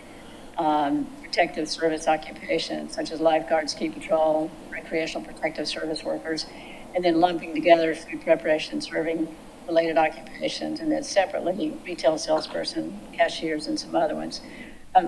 What I noticed is that in previous information we had that the staff put together about occupations and AMIs based on the household, the various household sizes, it also included nurses. And since we have a letter from the hospital, I think it'd also be helpful to, and I'm not sure you have that data in front of you, but an LPN nurse first year would be 70 to 80%. And an LPN 3 years would be 70 to 80%, 5 years, 80 to 90%, an RN, 90 to 100%, first year, third year, 100 to 110%, and only the third column, which is 5 years, is 120 to 130%. So, although it's a little bit of distance from the hospital, I thought it'd be helpful to also include those since the hospital sent us a letter. But I think this is helpful for us to take a look at when we're considering the request of the applicant and our previous amendment to the text amendment with regard to the AMI percentage. Yeah, and this was part of your packet. And I think the applicant also has another chart showing occupations, and they may want to share that when they do their presentation as well. May I ask you, in terms of these statistics here, a couple of things become obvious to me, that they are based, the annual salaries are based on hourly wage and don't necessarily take into account tips, incentives, bonuses, any of the rest, which we know, at least I've been told from those who do know, when added in, raise these annual salaries significantly. And so it's rather misleading not to include those. And I would just point out a little bit further that in terms of AMI requirements for housing, that the employers who are asking for this text amendment to go through are the ones who know best what their various employees are making on a regular basis and what it is that they as employers wanting those employees to live and work here can afford. And it's within their discretion to assist with making up the difference between. So that's on that side of it. But within the workforce housing aspect of it, I think those annual salaries need to be reflective of those additional incomes, the tips and bonuses, et cetera. And one other thing that I'd like to point out that was pointed out to me, that these percentages, these annual salaries don't necessarily reflect the workers here on Hilton Head, and that they are more regionally based. And we all know that on Hilton Head, we pay a little bit more and happily do so, and folks make a little bit more because we stand over and above the region in terms of our workforce and how we appreciate them through higher tips, et cetera. So I think it would make more sense if we were looking at salaries that were based on a different analysis, one that hones in more closely to pinpoint Hilton Head Island. And I believe that type of survey exists through the it's ACS, which I think stands for American Community Survey, the American Community Survey. And I just wonder why we're not using that. Well, I know that our programs, let's give a response. Our programs are, for our workforce housing, is based on the HUD published Beaufort County area median income. It is just for Beaufort County. What we've included here, which we asked our housing consultant to help us with, did base it on the Hilton Head Bureau of Labor Statistics. So this is more fine-tuned for Hilton Head, specifically in those sectors. We didn't have a target employee from the applicant, so we made some assumptions here and included those worker classifications. I think they may have additional information and table to share that provides some more information for council and their consideration. When they look at the compensation to determine the AMI here, they look at reported income across these classes. And so I think it's good information, but I think you're right. There's probably a little variation, but this, from a comparative purposes, I think is okay. Our recommendation is that it's based on the Beaufort County, the annually published one with Beaufort County. It's updated. It's been updated significantly for the 100% AMI has gone up 30 or 40,000 in the past couple of years. So I think it's a pretty good reflection of AMI. And looking at some additional statistics, both on and off island, there's much less of a differentiation between AMI on Hilton Head versus AMI in Beaufort County, with a lot of development that's happened in Bluffton. So that gap is not as big as it was, but.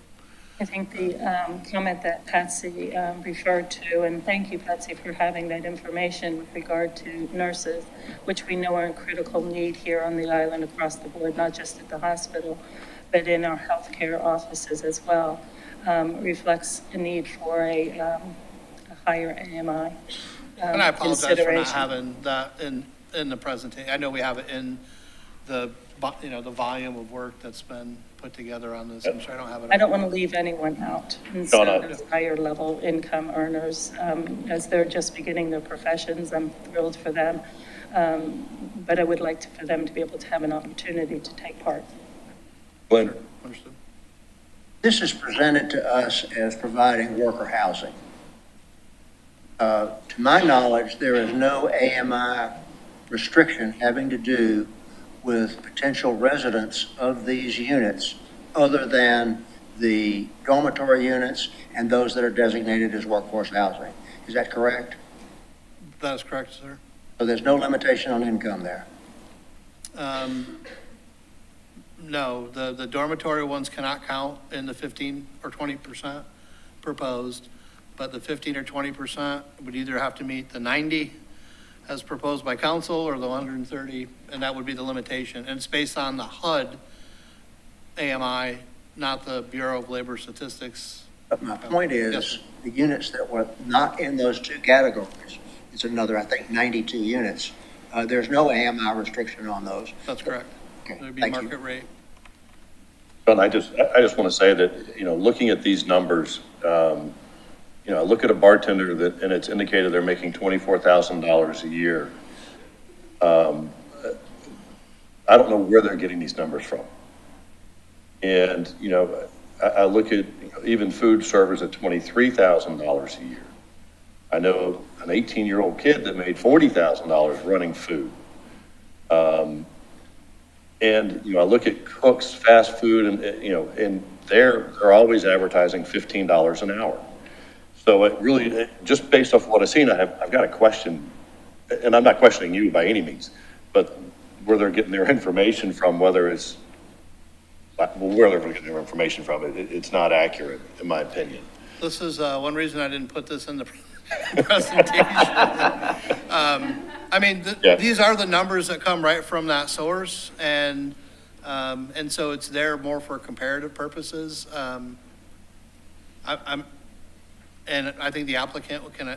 I'm sure some of them may talk be in about line, other but, targets, but, you know, and that's why I recommend using the HUD published, annual published AMI for Beaufort County, because I think it gives you the launch point for any program that you're gonna put together. Whether it's this amendment or the other programs that we might adopt, in addition to those that we've already adopted. And Mayor, if I can add to that, I'm looking at the one for the county, and still server bartenders at AMI range 60 to 70%, but still well below 130%.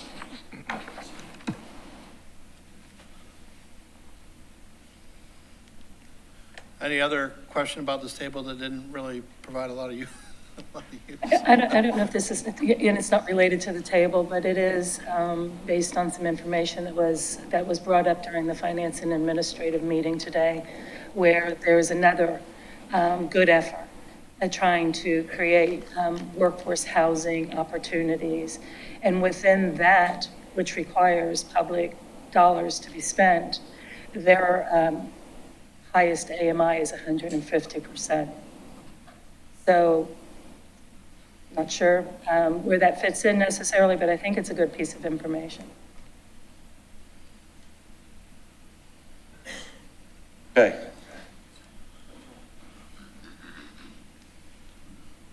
But Any more questions for me at this time, or do you want to let the applicant? yep, absolutely, let the applicant go ahead and speak before we go into our motion.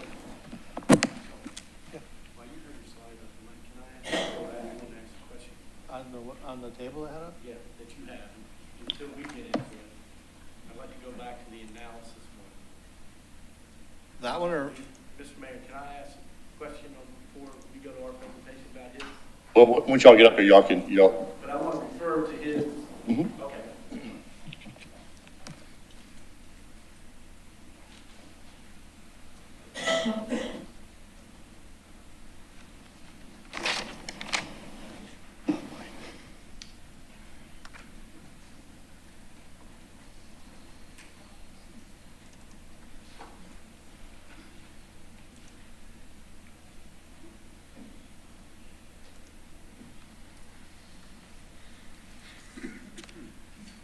Good afternoon. afternoon. Mr. Mayor, members of council, Mark, thanks for having us back today. My name's Josh Tiller. I'm representing the applicant on this text amendment. And before I get into our presentation, I just want to acknowledge that, you know, we did pivot from what council had recommended last month.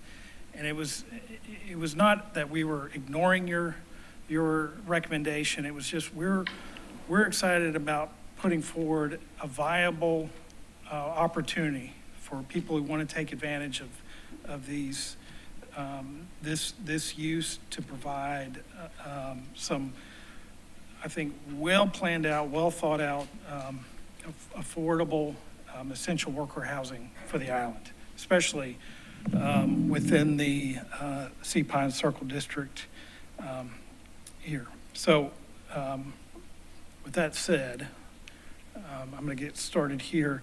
It's been noted publicly that we've been negotiating on this land use conditions for more than or close to 2 years now.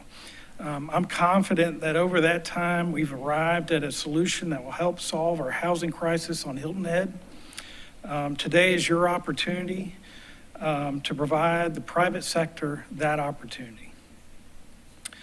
It should be noted that your decision should be based on comparison between the text amendment and the current LMO language in the Sea Pines Circle District, not with existing conditions on the property. We believe that the proposed Islander mixed use, what I call the IMU, and I think that's what Sean had referred to it as well, is an improvement to the current by right land uses in terms of design standards, occupant density, traffic impact, and addressing labor shortages for the local employers. This slide summarizes the new design features that don't exist in the current LMO, such as the minimum unit sizes, no short-term rentals, site coverage ratios, and benefit to the USCB. All the new standards will help to preserve the natural environment and the mature landscape in our community. Let's go back.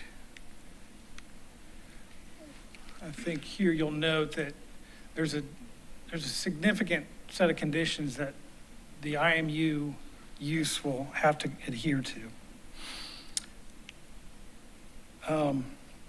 Slide 4 was related to density. There's definitely been a concern about the density on this, under this IMU. In the August 10th amendment, the applicants agreed to a maximum of 4 bedrooms per unit, and we're still agreeing to that. Given the design standards and parking requirements, the text amendment will actually reduce occupants per unit compared with what's permissible by right. I believe Sean showed a slide that illustrated that. The table here shows that by right, the developer could house more tenants in dormitory-style units who will compete for public services and roads and other infrastructure. Instead, he's choosing to build 1 to 3 bedroom apartments to meet the local employer's desire for more family-friendly, long-term living environment for their employees. And this goes back 2 years ago when he petitioned several of these local employers, and they say, do not do the dormitory style, go with the 1 to 3 bedroom option. And they've done, and we've done that. This slide presents a critical piece of information for council and the public. Some of the residents are supportive of the Office Way project, but are concerned about potential implications on the adjacent parcels under the IMU. First of all, the staff's report counted up to 23 parcels that would be impacted. And Sean did mention that it does include the parcels that are part of the Office Way project, which is at 4.38 acres. And those are 5 parcels there. There's also 2 parcels here. This is part of a right-of-way and some open space that's owned by the town. And that includes 2 of those 23 parcels. And then there's 3 that are part of the TD Bank across the road here. It actually sits on 3 separate parcels. And if that were ever to develop, it would more than likely get consolidated into 1 parcel. A few of the remaining 14 parcels have comparable size, such as Harris Teeter gas station site, which is a small piece here. The Chronic Golf, which is like 0.89 acres, which is over here, this piece. The Hilton Head Visitor Center, which is 1.08 acres. The Bullock parcel, which is 0.84 acres. And the 7 Office Way parcel, which is 1.1 acres. And they'll find it difficult to meet the IMU development standards without partnering with USCB. Even if they could be redeveloped, they would be subject to the better design standards and maximum bedroom count under the IMU. And here's some just backup data, parcel data from the Beaufort County tax maps that, for each of these parcels. And as I noted, there's 3 parcels that comprise TD Bank. So if you were to combine those into 1, it gets us down, you'd subtract 2 from here and it gets you down to 16 total parcels. And then the blue represents those within the Office Way tract. There is a tiny 0.01 acre as part of the Sea Pines Public Service District. There's a little pump station on site.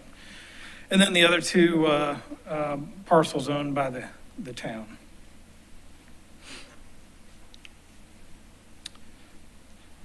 Traffic seems to be one of the major issues for some Sea Pines residents. In the memo dated August 15th, 2023, town staff compared density and traffic between existing developments and the IMU. As mentioned earlier, a few of the 14 adjacent parcels could be redeveloped under the IMU because of parking requirements and new design standards. The few comparable parcels include less traffic under IMU than existing developments by town staff's own estimates. As demonstrated in the table here, the reduction of traffic for Riley's would be from 2,814 trips per day as of today to 971 under the IMU. For Harris Teeter, the reduction is more significant, from 7,491 trips per day to 1,929. By the way, Harris Teeter, and we've measured it a few times, their parcel is not within 500 feet, it's just beyond it from the USCB property line, so we don't think it would be captured within that 500-foot radius. Additionally, 32 Office Way is higher under IMU, but the buildings are not fully utilized currently. And that's why it's got a lower number.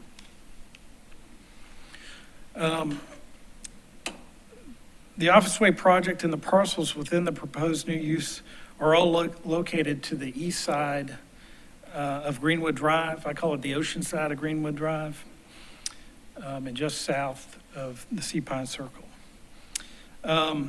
We'd highlight that the IMU will lessen traffic impact compared with the by right for the following reasons. IMU reduces occupant count, user intensity, and alleviates underparked with the shared parking agreement. And that's with the campus. There'll be 64 students that don't have to drive from Bluffton, and some residents can walk or bike to work without using the Sea Pine Circle. Because a lot of these workers will be working on the ocean side of the Greenwood Drive. The Office Way project residents can enter via Office Way or Office Park Road and avoid Greenwood Drive entirely. In comparison, by right uses such as retail, medical, and other professional service would draw customers from west and north, increasing traffic through the Circle and Palmetto Bay Road and, of course, William Hilton Parkway. Although no traffic studies are required for mixed use by right, such as the new apartment buildings nearby, a traffic study was submitted to the town that indicates negligible impacts from the Office Way project. There's an increase of 2.9 seconds to the AM peak hour and of 4.6 seconds to the PM peak hour. And we've got our traffic consultant here if you have any questions for him later. Traffic around Sea Pine Circle has been a persistent issue. The table here summarizes traffic count by the town engineering staff from 2005 to 2022. Some years are worse than others, and today is not worse than historical means. Residents need to understand that the roadways around Sea Pine Circle belong to the state, so to solve this would require coordinated efforts with SCDOT, Beaufort County, the town of Hilton Head, and the Sea Pines community. As Senator Davis has stated previously, there are 3 ongoing efforts in this regard, all of which be completed by the end of 2023. He's working with the town, the county, and the SCDOT to ensure these efforts provide a clear assessment of how to improve the traffic situation, and with other members of the legislative delegation to secure funding for the improvements. The Sea Pines community has his commitment that he's given the situation the urgency it merits. The next few slides, and I'm going to get into some of these numbers. I've always tried to avoid getting into the minutia of numbers. I was told by a professor once that numbers never lie, but liars use numbers. So I don't like to get into these numbers. But we're going to talk AMI and incomes. So for the next 3 slides here. So the root cause of the 2-year-long negotiations with the town government and the underlying data to support the Islander mixed-use text amendment is last proposed by the applicant on August 10th, 2023. As you can see here, based on the 2021 U.S. Census American Community Survey data, and I believe Mrs. Becker mentioned that earlier, the median 2-person family income for Beaufort County in 2023 dollars is $115,607. As reference, the AMI for Hilton Head is $125,700. So you can see that significant jump to the Hilton Head dollars, real dollars for Hilton Head, and not just the county, which is lower. The high cost of living is a historical and structural issue for Hilton Head because the islands has developed as a low-density resort town for wealthier retirees. Groceries and healthcare are 45% higher than the national average, and the cost of housing is more than 3 times the state average. As of June, the average price for single-family homes sold on Hilton Head Island is $1.1 million. The average price for all homes sold, single-family and multifamily, is $710,000. And the average rental is $3,450 per month. If you do a quick calculations, it reveals to finance a $710,000 home, one needs an income of roughly $173,000 to not be house burdened, and that's house payment burdened. Roughly 29% of double income earners, such as healthcare workers and young professionals, make too little to afford a house on Hilton Head, but make too much to qualify for workforce housing. This fact might have been one of the reasons that the ATAX bill, the state allows a range of workforce housing to go up to 100% of the county AMI. 120 the county AMI. Hilton Head needs multiple housing options to address the diverse group of income levels. The conditions proposed by town council in July, limiting eligibility to 60 to 90% of the AMI, would only benefit a very small percentage of the workforce, only about 8% here. The previous table showed us that 63% of workers on the island make less than 60% of the AMI, and they won't be qualified for workforce housing either. That's this number here, 63%. Since not every one of them wants to live on Hilton Head, the community will be better served through transportation solutions. These would be off-island employees.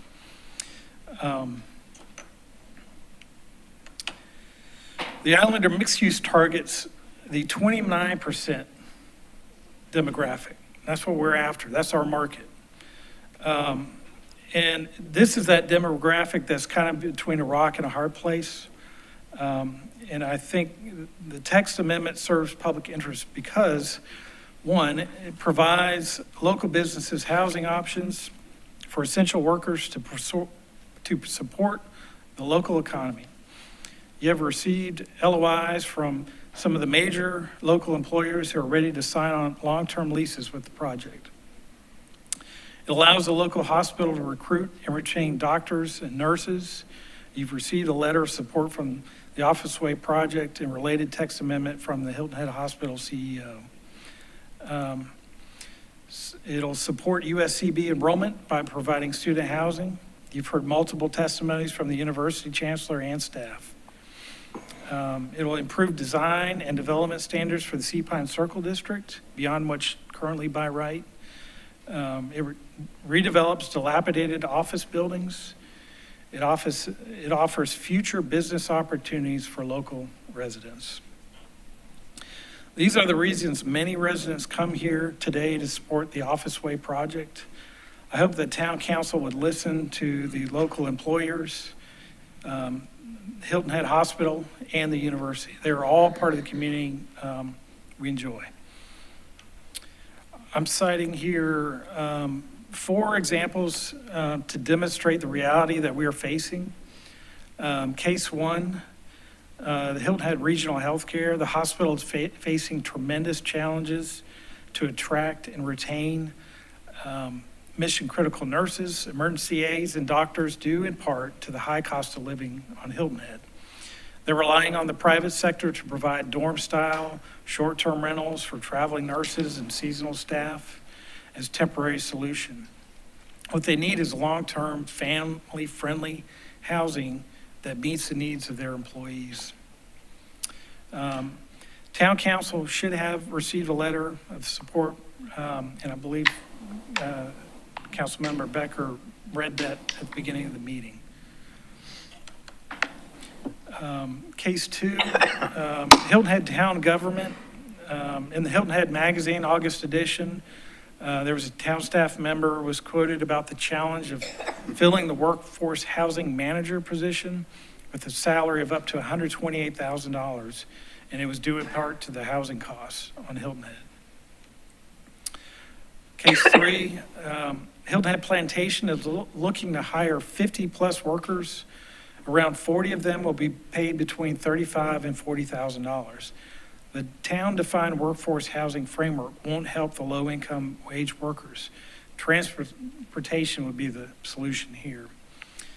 And finally, case 4, the Surge Group and other hospitality providers. You've heard from their testimonies in many town council and planning commission meetings, so I'm not going to really go into those in detail. I'd like to conclude mainly by asking that council members approve our text amendment. The town has been working to solve housing for workers for many years. So far, there's been 3 models. One is the North Point Private-Public Partnership, which is years in the making. The second is Habitat for Humanity, and the third is dormitory-style housing. The first 2 require public funding, and the third one increases density of occupants and short-term rentals only. The Office Way project and related text amendment offers an innovative solution to supplement the existing housing solution. It's a shovel-ready project requiring 0 taxpayer funding. Let's put things into perspective. The request to increase the percentage of restricted units from 15 to 20% equals just 6 units. Which won't make a dent in the housing needs of service workers. Increasing the AMI from 130 to 90% AMI won't help many service workers, as demonstrated in slide 11, but it will render the project unfinanceable by any private developers. It'll be hard to get financing at 90%. And most importantly, the Islander mixed use fills the need for the community immediately. It's not going to be a study that sits on a shelf for 20 years. It's something that can happen immediately. I thank you for your time. Before I step away, there's a brief video we'd like to share. Angie and Todd Hutchins put this together with the Hutchins real estate team, and we'd just like to. Oh, okay. Understood. Concerned citizens. Thank you.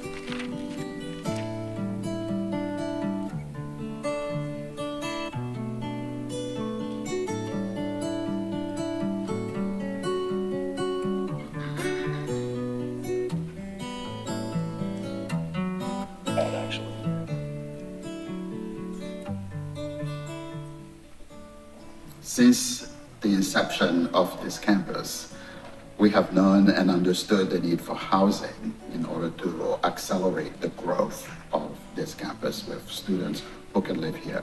LMO text amendment has really come to life, and we've seen it molded for the areas around the Sea Pines Commercial District, where it can really serve a walking and a driving and a biking resident population of workforce that can get to the important things that matter to them. Here's a solution to provide housing for both employees as well as for students that's inside the circle. We've seen our employee housing slowly fade away into short-term housing rentals and full-time residents have retired. And it's taken away that base of employee and that opportunity to keep them into the community where they work and live. It is very important so that way everyone that is employed on the island can get to work on time.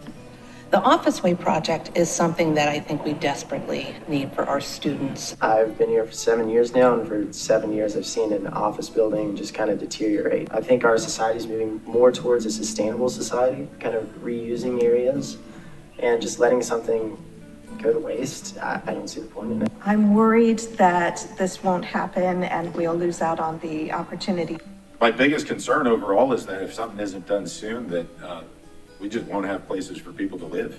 We don't have a lot of local people that can fill the job because it's a specialized area and they have to live up to national standards to be able to be a lifeguard on the beach here. If we don't have housing for them, they just won't be able to take the job. But this would be a real-life game changer. I think once they become part of the fabric of the community, that invites them to stay. And that means we have a long-term solution for employee and future leaders for our industry. We explored many options in the past, and none of them would meet our need the way that this particular option is going to. It's critical.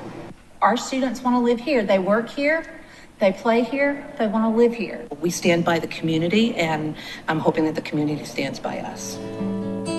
Vote yes for the text amendment for the Office Way project.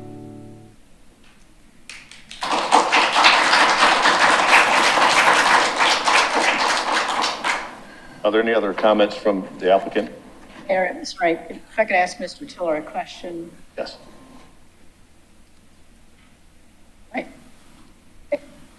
Sorry, can we go back to his slide presentation? And I apologize, I didn't catch which number, but you had two pie charts, kind of halfway or a little more than halfway through.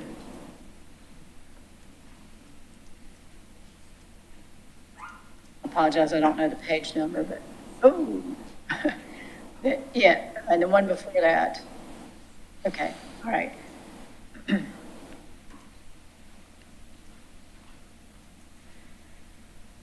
Okay, so you're using the range 60 to 90%, correct, with this pie chart? This represents the 69. Yes, yeah, okay. And so, That's the total number of workers on the. right, but you don't have a pie chart showing 0 to 90%, is that correct? Correct, yeah. Okay, I mean, that would be these two combined. I'm sorry, which two combined? So 71% would be in the up to 90% range, correct? I'm misunderstanding, wait. Yeah, so if I want to find out how many are in the up to 90%, then I combine the orange and the green, which is 71%. Right, this represents anybody under 69, making Yes. that 69, correct? Thank you. That's it. Thank you. Any other questions for Josh while he's up here? Any other comments from the applicant?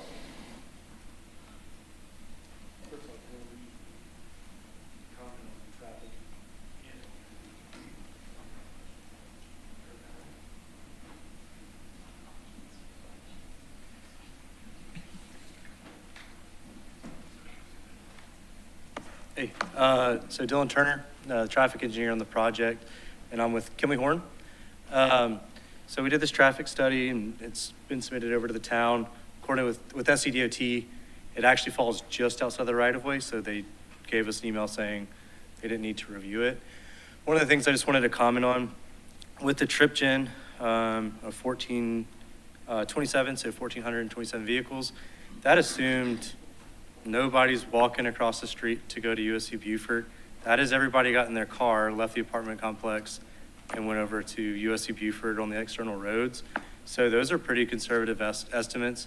And that's what we wanted to do with this study, was to be conservative, to show kind of a worst case scenario of if everybody leaves here and goes off. So no walking, biking, and there's awesome trails, everything. There's the trolley service we talked about everywhere, and we have the restaurants nearby that people could walk to work. That was not considered in the traffic study. We assumed they got in their car, went on Pope Avenue or anywhere around the island in our study area. So the studies are really conservative in that sense. Any questions? All right, thank you. Yeah, thank you. No specific questions, but added to that list of what makes that number more conservative is it's my understanding that a number of the employers actually have shuttles that they run currently off island, even to get employees onto the island. And if they were able to continue to utilize them, but have their employees on the island, that would further reduce any traffic issue that might exist or concern that folks might have. Right. Good point. Great point. All right. Thank you all. Any other comments from the applicant? From the applicant. Is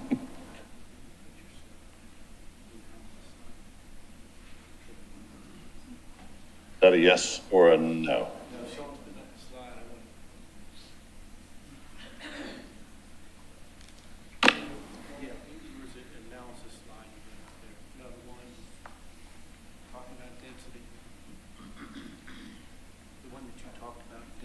Oh, back in the presentation? Yeah. Oh, yeah, hold First of all, everybody, Sean's done a tremendous job. He's worked hard for the last 2 years. That's not it. Sorry, that's the wrong one. I don't get it. Do you want me to let you drive, Kim? Yeah.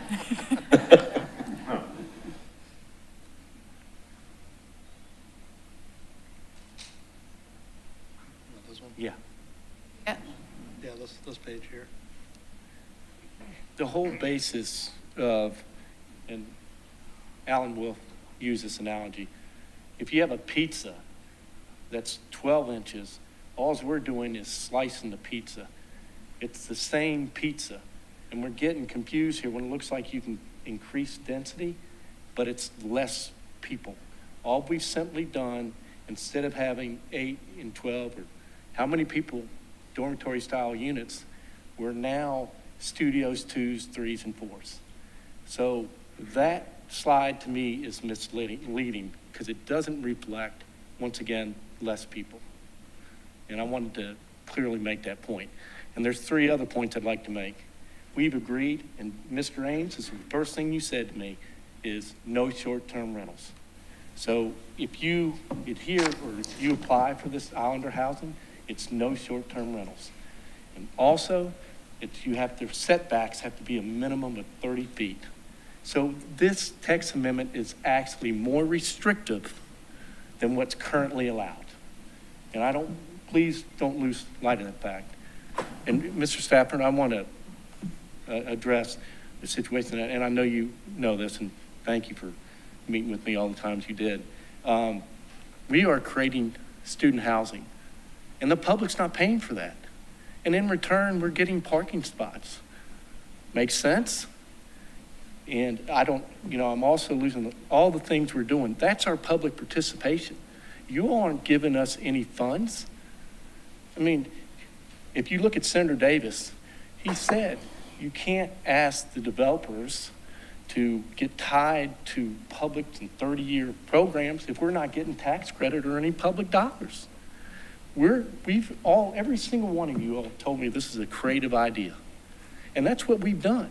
The private side has stepped up, but partnered with the public side without any funds involved. So please consider that when you hear these people. And another thing, it's not about us, it's about the people behind us. And the people, there are a lot of people that are in favor of this. And we're on the west side of the circle. I live in Sea Pines. It already is a disaster. We need to fix it. Mr. Alford, he's trying to fix it. We're all trying to fix it. But this little old project, it's not going to make or break the circle. And Mr. Mayor, you ran on this.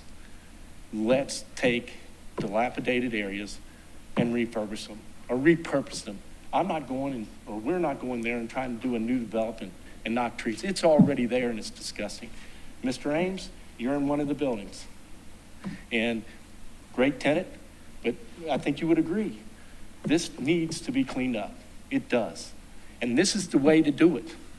But if you say no to the students at USCB, and you say no to the Surge Group, the Beach House, and all the other workers. So please consider that.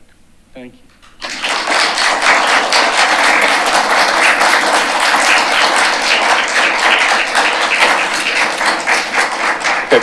As a reminder, the Public Planning Committee met on June 8th, 2023, and voted 4-0 to advance the proposed Islander mixed use.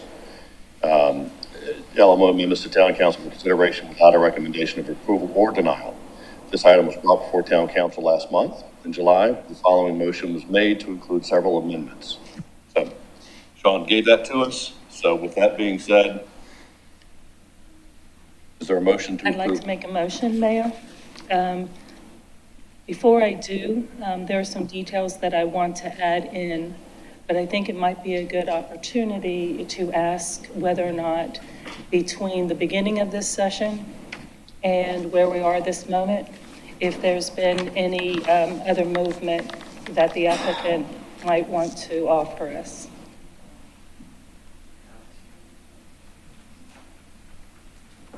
I'll address that on behalf of everybody. We will agree to, instead of 15% of the units, to go up to 20% of the units. We'll drop the AMI from 130 to 120, and we'll agree to go from 10 years to 15 years. That's what we'll agree to do.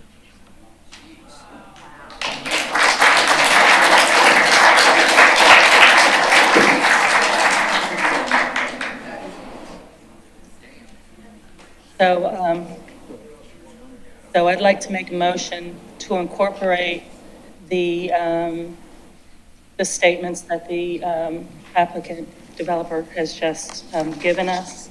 And I move that the town council adopt proposed ordinance 2307 to approve amendments to section of the land management ordinance to create a new use called Islander mixed use within the Sea Pines Circle, with 20% going to the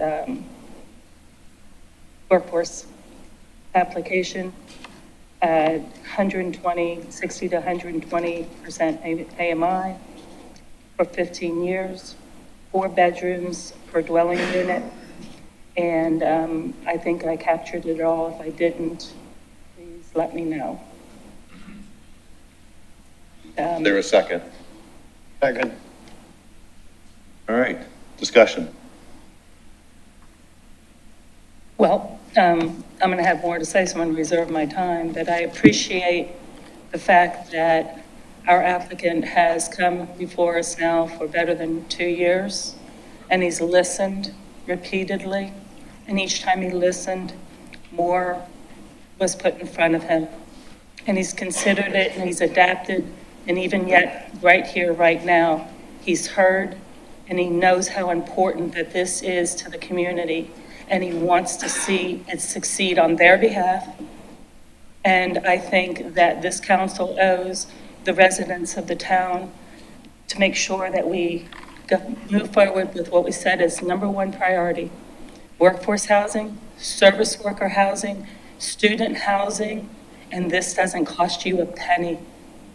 And the second part of the second priority is that this takes short-term rentals off the table for this area. And that's critically important, and we all know that because we work on it every day. Do you have any other comments from council? Mr. Alfred. This project is not presented as a workforce housing project. That's kind of a small sliver that's been put on. I think that's fine, but essentially that's not what its purpose is. Its purpose is to provide opportunities for housing of some of the major operators in the area. Their employees are at a higher level than would be taken care of by a workforce housing provision. We've had a fair number of those retailers and other merchants in the nearby area say they would very much like to have this. It would be a big benefit to them. This is a slice of the employee group. It's not the workforce housing slice, it's the slice that still includes a great many of the people that we need to have available as service workers. So I think that's the first point. I'm happy if there's a workforce housing element to it, but that's not the driving force here. It's to deal with an income level that's somewhat higher than that.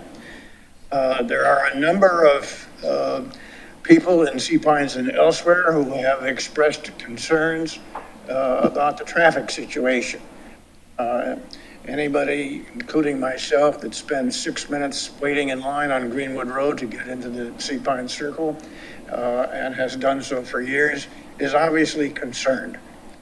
There are two elements of how that traffic situation impacts this project or the vice versa.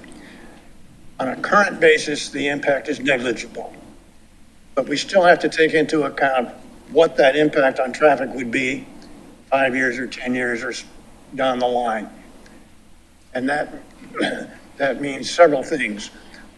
Number one, what can the parcels that are within the 500-foot range do and have an impact in the future?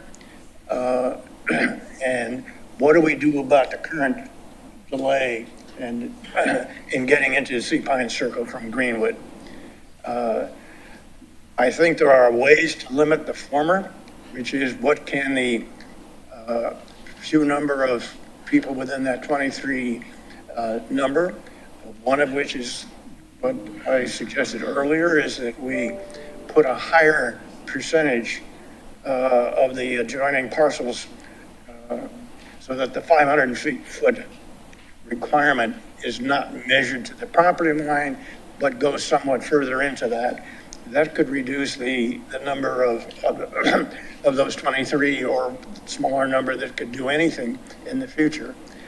Even if we didn't do that, it's very unlikely that most of those buildings could do, most of those property owners could do very much at all when you take into account parking and setbacks. And insofar as the traffic problems that exist currently, Mr. Ellis has indicated to Sea Pines residents that there's a committee that he has appointed to deal with not only the gate, but Greenwood and the Circle with their own traffic engineers.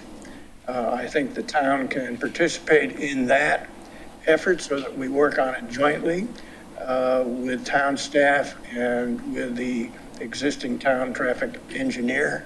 And I would look forward to those particular traffic efforts starting in September or October so that we can vet the suggestions made by Kimley Horn, the town's traffic engineering consultants, look at the statistics, look at the alternatives, and come up with some plans that we think can work.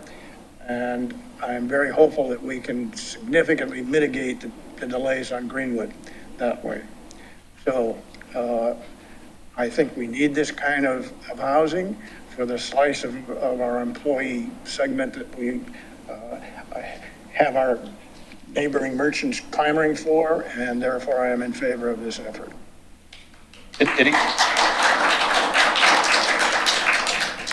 Any other comments from council? Yes.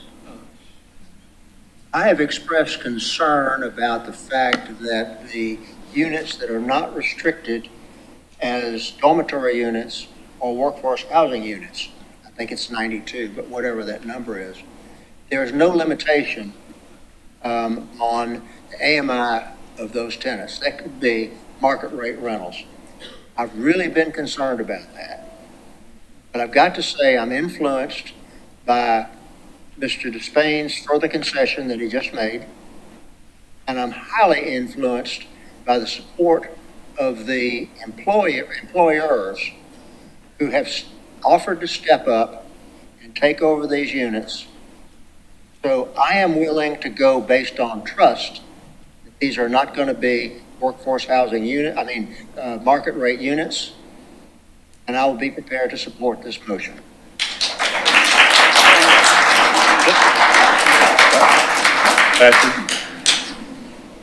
So I've said it before, I'll say it again. I see a lot of pros to this. I've always liked mixed use. I've always liked a walkable community. I used to live in the South Forest Beach area, and I could walk to this area. When I rode my bike, I went farther away. So I like shared parking concept. I like the USCB housing. I like the Madison scale controls with the FAR and the site coverage. I like the no STRs. I like doing something about dilapidated buildings. And I like that it is a public-private partnership. Let there be no mistake. If not, you wouldn't be here asking us to make a text amendment. If not, you wouldn't be asking USCB for parking. It is a public-private partnership that is proposed in this text amendment. The other side of the coin is the density.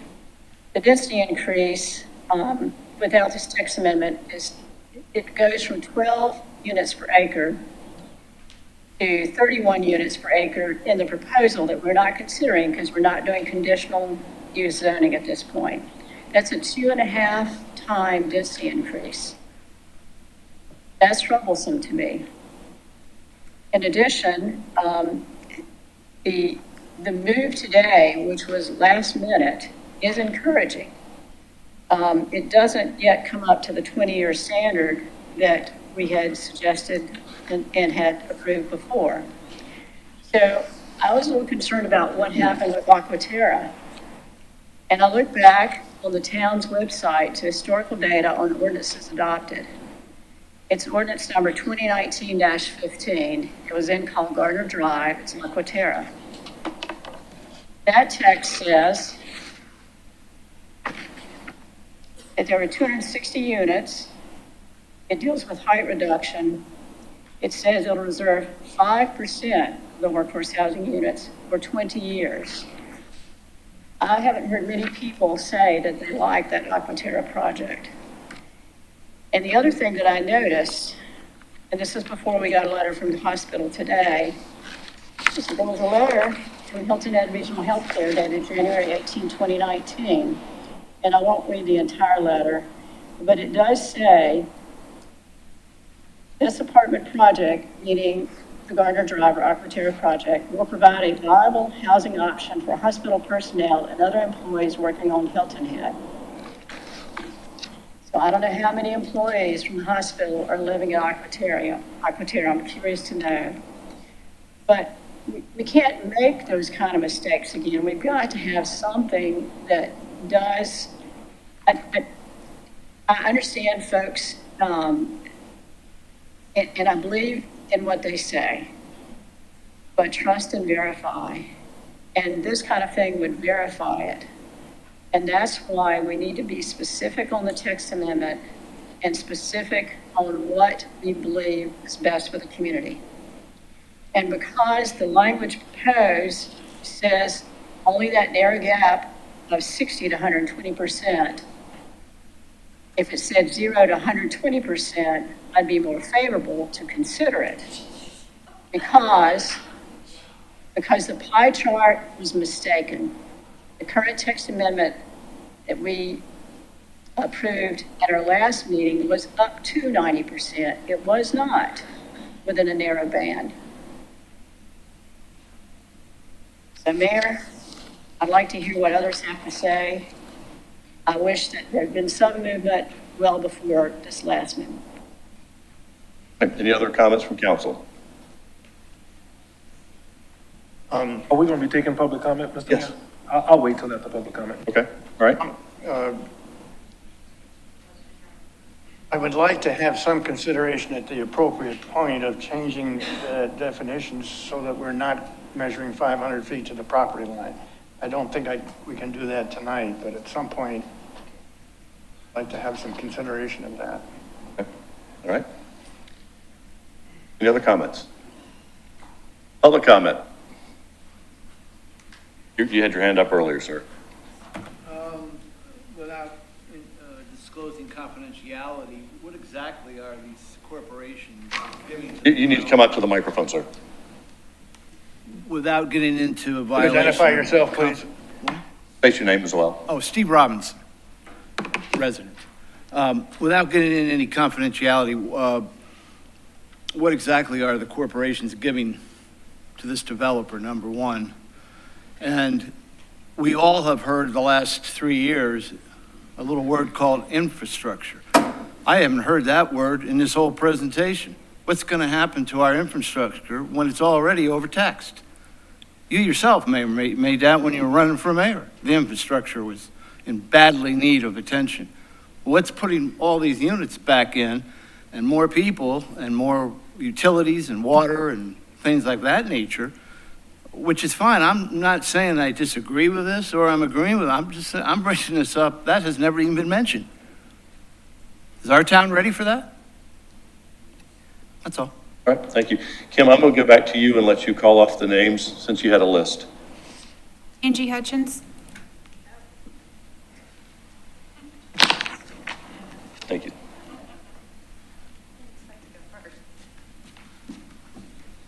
And, gosh. All right, Angie Hutchins.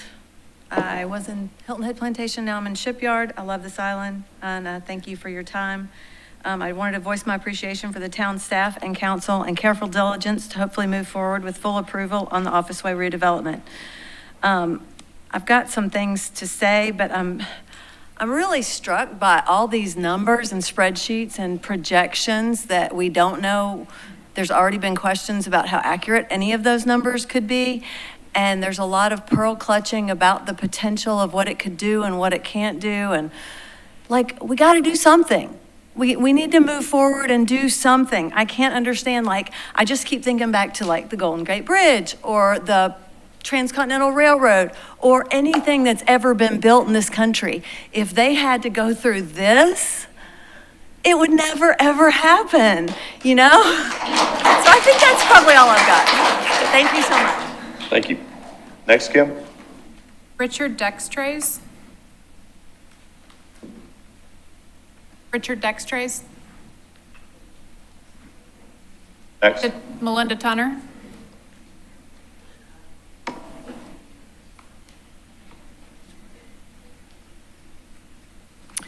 Hello, my name's Melinda Tunner, and I live at 20 Lenox Lane in Palmetto Hall, and I'm here today to ask for your support of the applicant's text amendment for the Islander mixed use in Sea Pine Circle. The text amendment is a creative approach to find a mutually beneficial solution to redevelop dilapidated land which can benefit the town. The benefits include providing a lifeline to USCB through the building of dormitories, which will encourage students to attend our local campus. The town has invested $21 million, and we want that investment to pay off through educating students in the hospitality industry, which is so important to the island.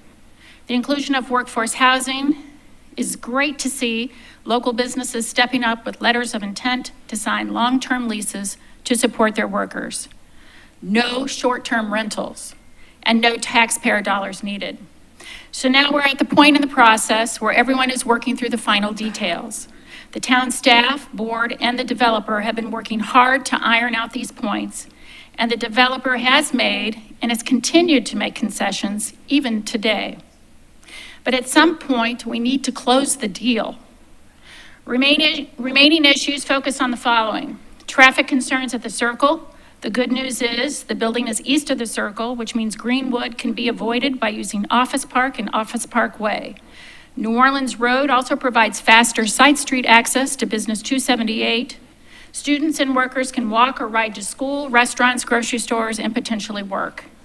In addition, at the recent corridor review, the design of a turbo circle may provide the most significant improvement to traffic times in the circle and on Greenwood. The 0 to 90% AMI, if it goes that low, doesn't that mean we're talking about Section 8 housing? Undefined density. The town has put guardrails in place through limitations on height, FAR, SCI, setbacks, and minimum unit size. Workforce housing definition. The town council version of the text amendment moved the top AMI, I've adjusted it to 120%, to 90%, which reduces the number of workers that would be eligible for workforce housing. Having the 120% of AMI provides affordable rent for a larger population of our workers, like nurses and other occupations that in today's environment find it hard to live on the island. Through private development, the now 15 years and now 20% workforce housing requirement will provide net new workforce rental units to the marketplace faster than our current public process. We still haven't filled the role of the workforce housing administrator, which was posted in January. And one of the obstacles in filling the position is how hard it is to get housing on the island. At the end of the day, this new text amendment. Thank you, Ms. Tolman. Thank you. You get my point. Ashley Phillips. Ms. Phillips?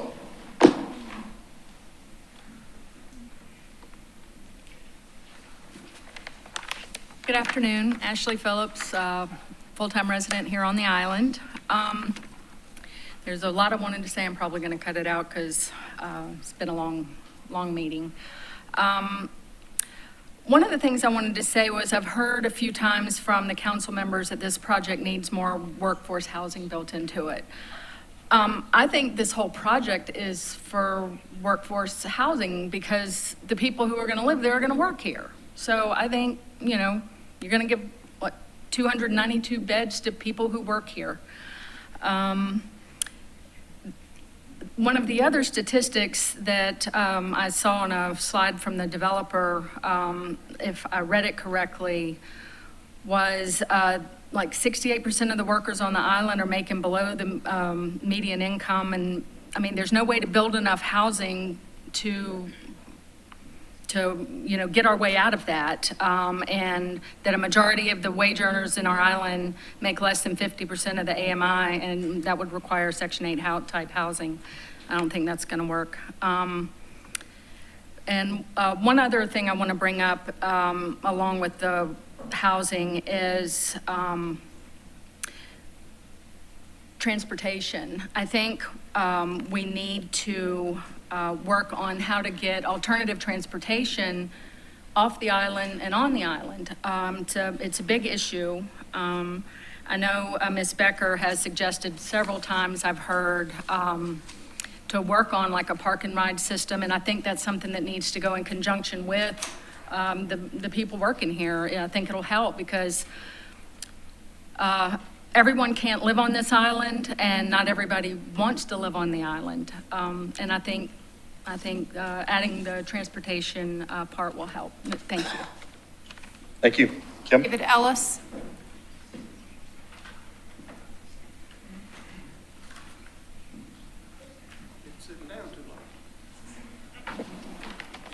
Well, it's not good morning again. It's good afternoon. As you know, I'm David Ellis. I'm chair of the board of directors of Sea Pines Community Service Association. And as I told you, every property owner is a member of that association. I speak on behalf of the board of directors. And we've met again today, and particularly to talk about some of these. First, I want to compliment you on taking on a very difficult problem. And it's being combined in several aspects of difficult decisions to make at the same time. We want to make it clear that we are not opposed to this project. If it had the amendments that you have, placed on it yourself, at least at the last meeting, we want to support workforce housing. And we want to support workforce housing in a reasonable way that is uniform throughout the community. But when you adopt this amendment to the entire district, you affect the district. And as it stands now, 1 foot into the piece of property allows another piece of property at the 500 distance to be developed. The additional thing is you can combine parcels of property, and you can lead all the way through there and have a larger parcel of property. Another thing, it's educational use. It's not 500 feet from the campus that's there. It's 500 feet from an educational use. I can imagine lawyers and developers are very innovative. They know how to create an educational use, and they know how to create 500 feet of that and what to do. So what we ask you to do is 2 things. One, in thinking about this and making the final decision, let's view in the future, 5 years, 10 years, what the district would be like. Let's take those wordings that are in there that can lead to potential things that could be problems and take those into consideration. Let's do this with vision. And then mainly, I want to ask you on behalf of our community, please make traffic work with us so curing the traffic problem we have in this area will be a #1 priority from the town and anyone else. We need your help. We appreciate it, and we thank you for all of the work you've been doing. We don't have a problem. We learned a lot since the last meeting, but at the same time, I do see some potentials that you need to tighten up some things that may help in the future and not do a good thing and cause something bad to happen. And that's all we ask you to do. Thank you. Thank you, Mr. Helms. Jay Wendell.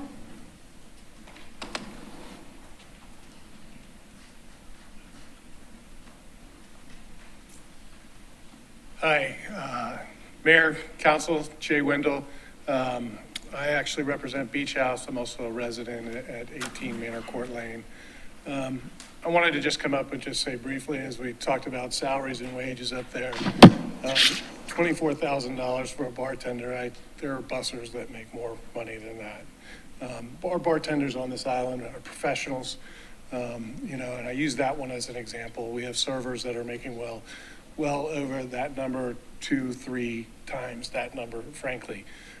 So I point that out because I think that this decision is greatly important for all of you.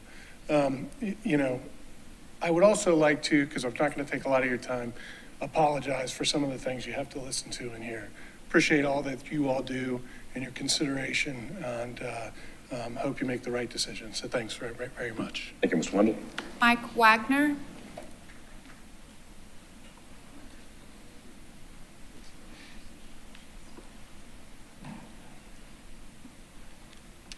Good afternoon. I'm Mike Wagner with Shore Beach Service. Like many other businesses on the island, we have a need to provide housing for our employees in order to properly function. With affordable housing so scarce, I think a lot of businesses are in the position of operating with partial staffs and things along those lines, which isn't good for employees. It's not good for businesses. It's not good for their customers. We've not gotten to that point yet, but I do have concerns that if that trend continues, it could greatly affect the safety of the beaches here. I think the Office Way project would have a great impact for us, for all other businesses on the island. And one thing I would point out too, kind of to Jay's point, with the chart that was up there earlier, I think it had lifeguards as $13 an hour.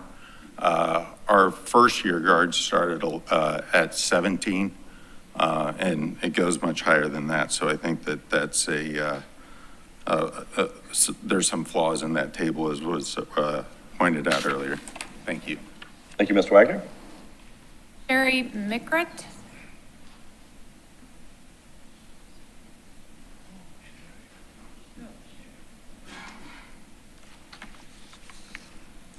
Hello, my name's Sherry Migrant, and I'm from Indigo Run. I want to thank all of you for allowing me to speak today.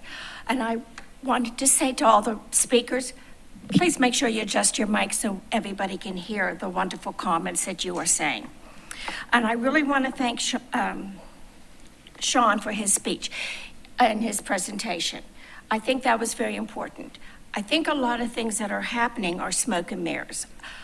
I've gone to these meetings now for a while, and I've been hearing there's 23, there's this many, and there's 23 parcels. If we do this for one, we're going to have to do it for all 23.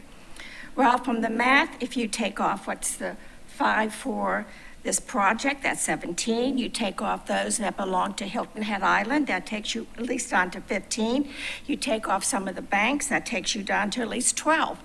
And from those 12, there's the Wells Fargo Bank, there's the Bermuda Triangle with Riley's. I'm sure they're not going to want to sell their gold mine for rentals. There's the House Theater Gas and the other ones that they said. There's a lot of office buildings in there also, which some of the members of council have offices in or have part ownership of. I think it's important if you take a look at the 7 different community businesses that have sent letters of support. I've had people say, well, they're only letters of support, they're not contracts. How can you do a contract before the developer has a contract. You can't. So I think the letters of support are very, very important. You know, he has given us a lot. He's cut back on the initial height that he wanted. He increased his setbacks, and he's done a lot. My concern with some of the things that when we talk about these low AMIs is Section 8 housing. I know some of you are concerned, some of you don't think it's going to be a problem. We had rentals in Pittsburgh, Pennsylvania. We did not accept Section 8 housing for a variety of reasons. All you do is need to go to the government. If you have a low AMI, you can get a voucher, and then you will get Section 8 housing if the developer or the rental person accepts it. So yes, Section 8 housing is different than project housing, and I think that's a big difference. I would hate to see Section 8 housing on this island for a variety of reasons. One of the things I have found is we had friends that had it. The Section 8 people did not take care of the property. People who rent did take care of the property. And me being as a nurse, I would not want to live next to someplace that had Section 8 housing where they really didn't care and they trashed the units. I think that's very important, and I applaud this developer for all his concessions. Please vote yes. Thank you, Ms. Migrant. Next. Aid Ready. One more time. Aid Ready. Next. Eric Somerville. Next. Matt Sweeney.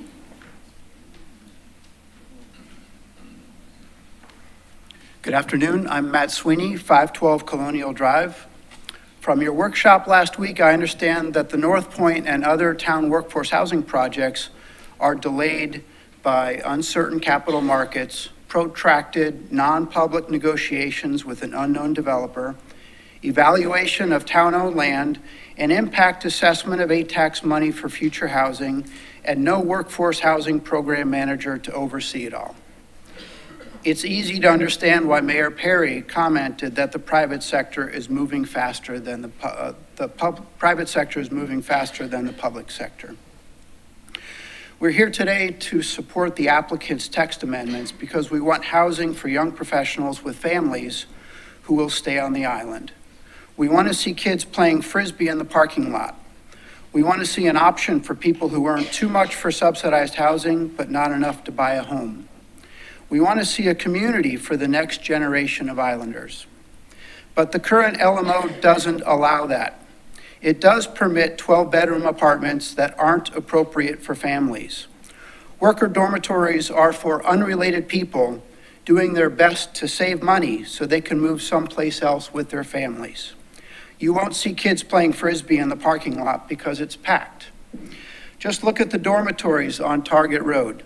They have 96 bedrooms and only 25 parking spots.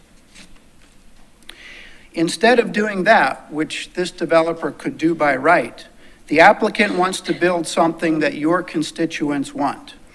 The only hospital on the island and 4 of the 8 largest employers on the island have documented their interest in family housing for their employees.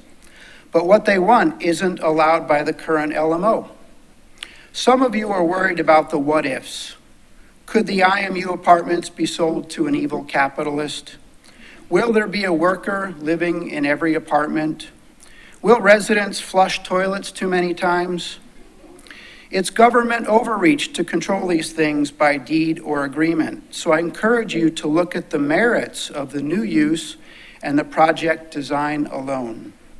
No short-term rentals, wide setbacks, minimum apartment sizes of 750 square feet, no micro-efficiency apartments, open spaces, and building height limits. All of those are not currently in the LMO. It's hard for a capitalist to be evil with those restrictions. But even without a dime of government money, any private owner would still be stuck with financial risks like debt service during a recession and escalating insurance costs. As for a worker in every unit, something like that could never be monitored or enforced. But ask yourself this question: will there be consistent and enduring demand for family housing of middle-income employees on the island? We'll be in trouble if there are. Zaldan Lee. Zaldan Lee.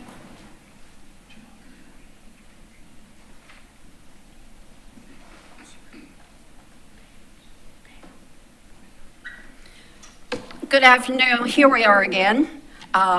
Councilman, I live in Indigo Run, and if I thought this project is like Aquaterra, I would not have ever worked hard to support this project. So I just want to make that clear.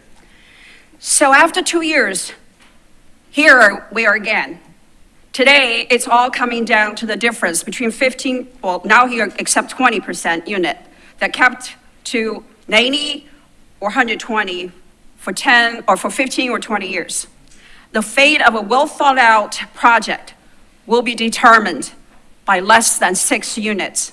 To put it in a different perspective, that's one house in Wexford, which won't put a dent on solving affordable housing for the island, but would render the project unfinanceable by the developer. Some council would argue that you're really concerned about policy implications for the future. Has it ever occurred to you that the private sector might set better examples to lead policy making, especially when the town has a poorly defined dwelling unit and some council is swayed by emotions or bad data? I want to clarify that you're talking about 3 sets of data here. There's one that the town staff presented, which is the Bureau of Labor Statistics. There's no such thing as a Hilton Head Labor of Statistics. It's the US Labor of Statistics. They're just asked for hourly wages instead of the full set of income. And then there's another set of data that's HUD. That is data that's determining public housing based on the income level. So that is a public housing, you're involving Section 8 or Section 8 type of housing. And the third most accurate data is the US Census, American Community Service. This is done by US Census. For county level, it's once a year. For town level, it's 5 years. And that is a far better data just because the sample size is far larger and the history is far longer. So that's how HUD determines its AMI.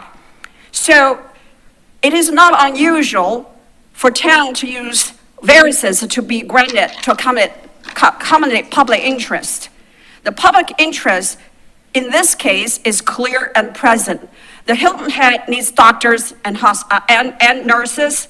The local businesses need mission-critical employees. And the university needs dormitories. And you have all the residents here. We say we need this tax amendment. Those are the backbones of the community. So you want to protect our island? So please do the right thing. We only need 4 votes. So I hope those 4 people will do what's best for the island. Thank you. Thank you, Ms. Lee. Sherry Norris. Sherry Norris.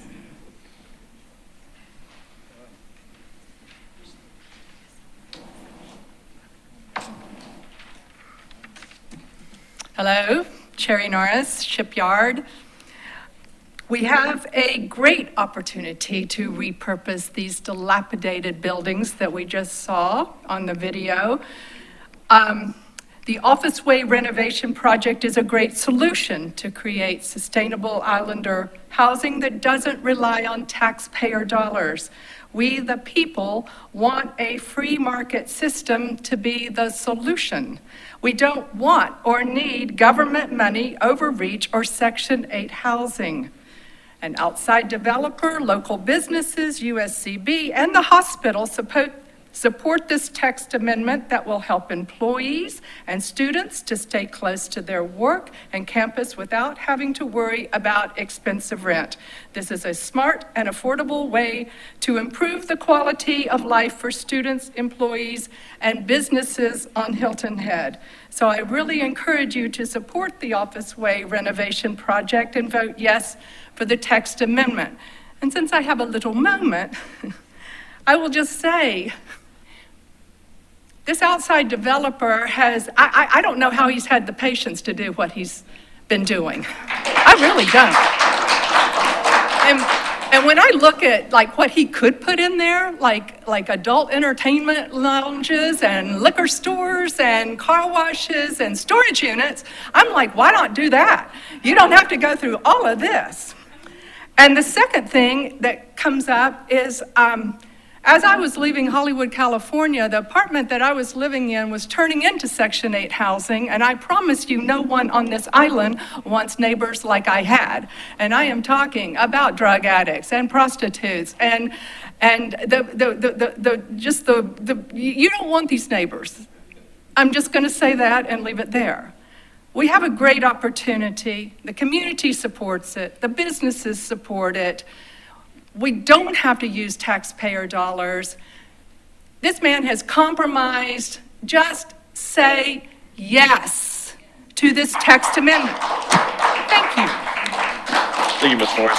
Susan Wiersbicky?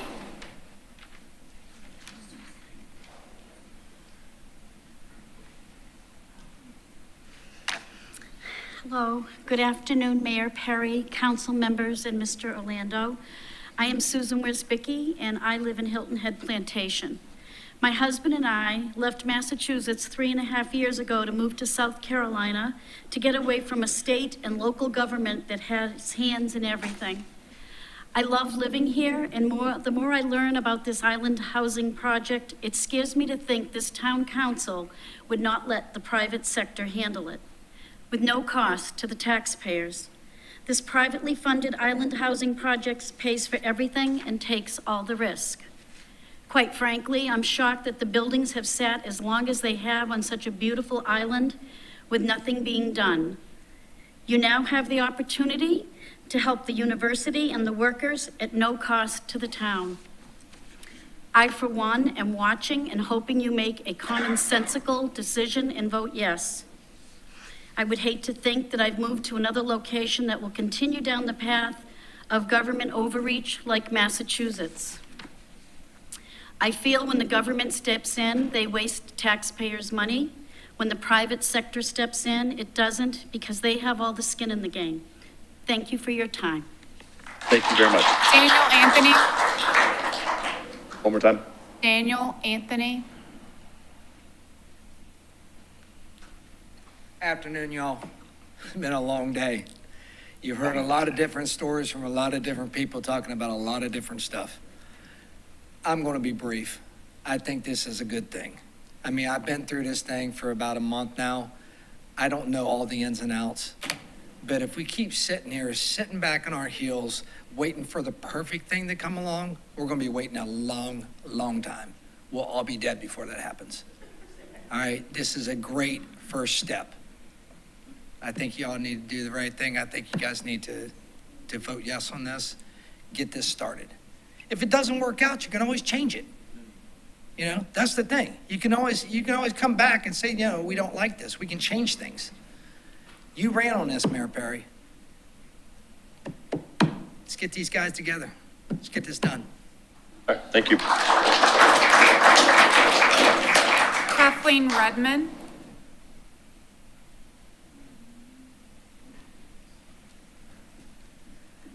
Hello, I'm Kathleen Redmond. I live at 15 Hobony Place, and I've lost my voice because of my allergies, and I've also been coughing because of my allergies.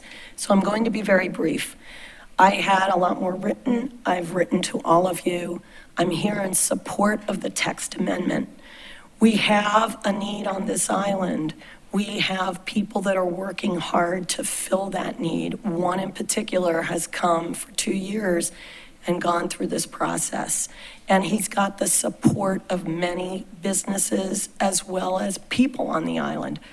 My parents came to this meeting in my stead last month and stayed till 8 o'clock and were so disappointed that we didn't pass this. So I know there are other people out here who really want to see this come to fruition. So I encourage all of you to vote yes. Thank you. George Paletta?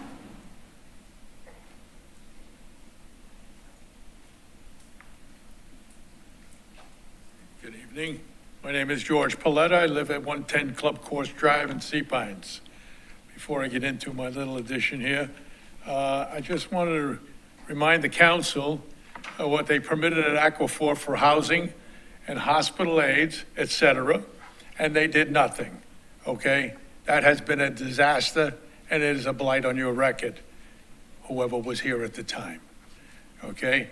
And I was very happy to hear the traffic situation today, because it proves that as years go by, technology is improving, everything is improving, and I will tell you, if we don't have an improvement on the circle, it is because we are dragging our feet.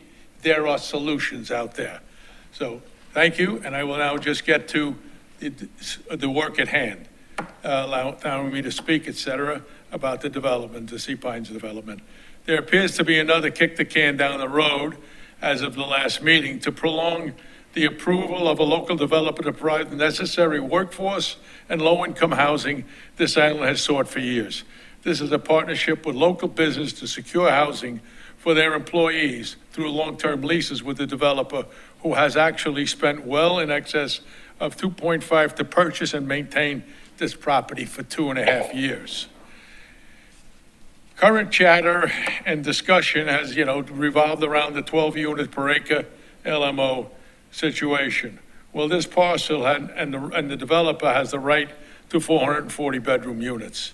Second is an issue that has been on the table for many years, and it's sad some POAs are not familiar with what is going on in their backyard in the town council, and then come in at a late date and try to set a situation that is not accurate to what we've been discussing here for months.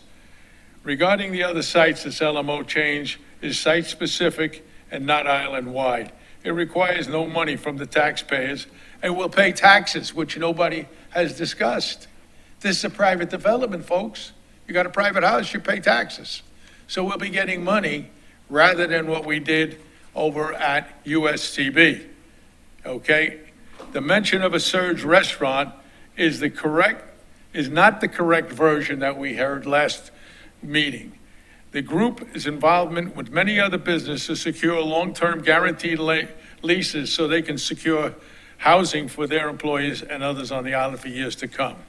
Council, let me be very candid about the last hurrah for a totally misplaced, politically mismanaged placing of a USCB satellite campus on the south end. If this campus does not get the free housing built into this project by this developer to increase its paltry enrollment, it will be forced to close. Wrap up, Mr. Paletta. Thank you. There is more. Grace Smith. Grace Smith.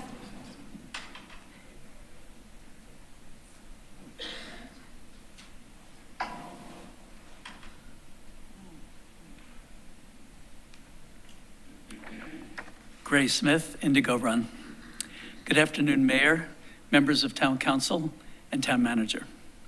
The last time I addressed you regarding this project at the July 18th Town Council meeting, I cited 3 examples of how this is a total win-win-win proposition for people who work on this island, the employers who employ them, including our own Hilton Head Hospital and major hospitality employers, for the University of South Carolina School of Hospitality, and for the students who attend that university.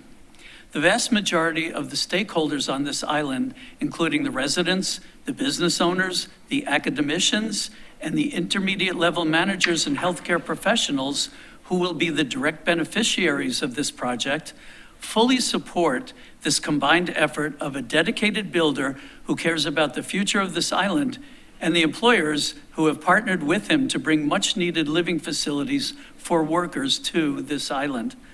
One of the best and most attractive features of this project to those of us who live here and work here and pay taxes here is that it will provide these much needed residences and student dormitories without requiring $1 of our taxpayer money.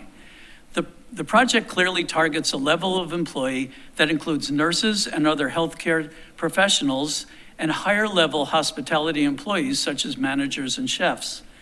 By targeting this level of potential renters, this builder and the committed island employers have reached a formula that fulfills a very much needed provision of island-based housing for hardworking employees and still allows the builder to make a profit sufficient to motivate him to embark upon this rather ambitious project. This is how free market capitalism works, and this is an almost miraculous opportunity for it to all come together for the benefit of Hilton Head Island. Almost every Hilton Head resident and employee and employer recognizes this as not only a unique opportunity, but also as the best possible use for this property, which has been a virtually deserted eyesore and blight on a very visible island property for years. Some of you members of Town Council are attempting to link this project into a public-private workforce housing venture. This project is not that and does not need to be. You have multiple other sites upon which to pursue your quasi-governmental workforce housing ventures. Please set aside your biases towards the necessity of government involvement in housing projects and effect the regulatory changes that need to be put in place so that this unique project, which benefits so many members of our community, as I listed above, to proceed with all due speed. The community you represent is almost universally in favor of this project and has waited long enough for its implementation. Thank you. Brendan Riley.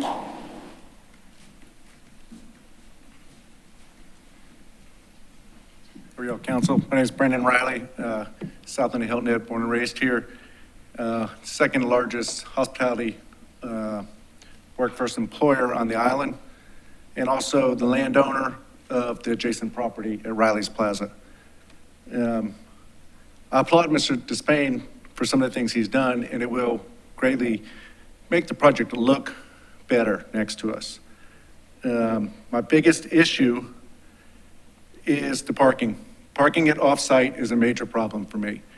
And when you go and buy a piece of property and you don't do the due diligence to see what you can fit on it and ask for beg and complain that you spent too much money on it is a problem. And if you could get the parking on the property, we would 100% support it.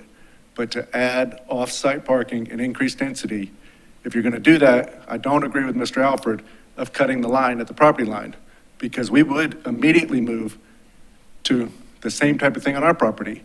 And now the residents of Sea Pines, do you want to see those apartments right on Greenwood Drive? So I encourage you to vote no, and that's it. Thank you. Thank you, Ms. Riley. All I have. Okay, thank you. Now, general comments from the public regarding Islander mixed use. Mr. Hoagland. There's no doubt that we need workforce housing, no doubt. It's sad to me, after being here for 50 years, I wish we wasn't in this hard situation because we caused it, hopefully we learn from it. If we hadn't have overdeveloped, we had a master land plan 45 years ago, none of us would be here today.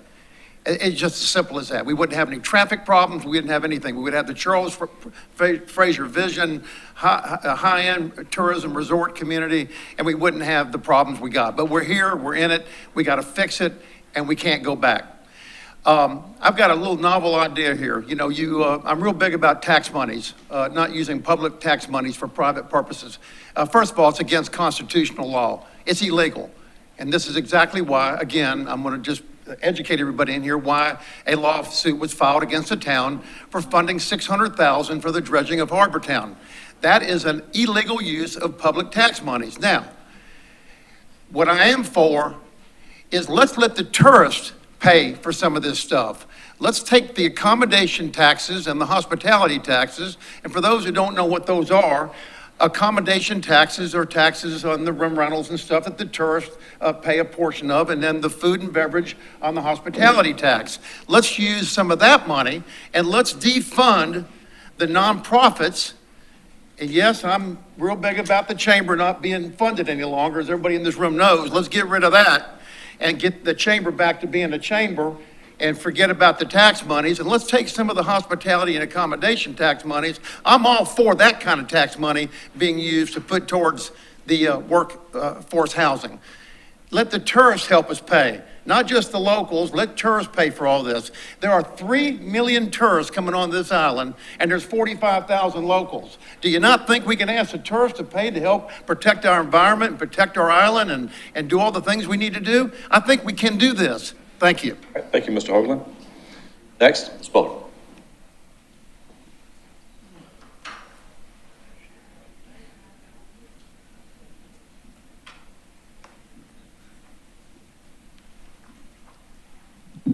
Len Pico Bullard, Hilton Head. Plantation.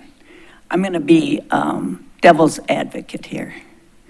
We all seem to have forgotten that USCB was built with TIF funds. That means there were companies, the school district, the water company, whatever you want to call them, who gave up 10 years of increased taxes to build USCB.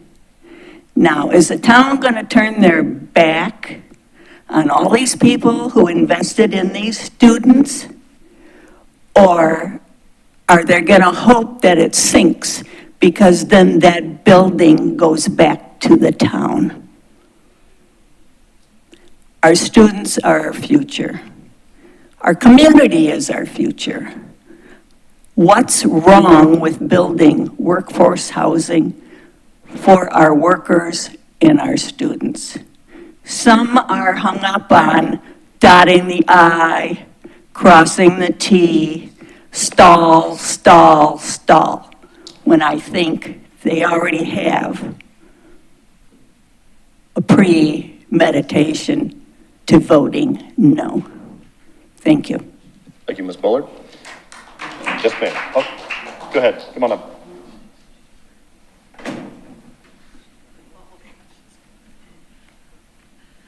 Thank you, Mr. Mayor. I'll be brief. Greetings to the council, Mr. Orlando. Thank you, first of all, for listening. We've worked with, I'm Beth Patrick. I'm with University of South Carolina, Beaufort, Chief Financial Officer and Vice Chancellor for Administration.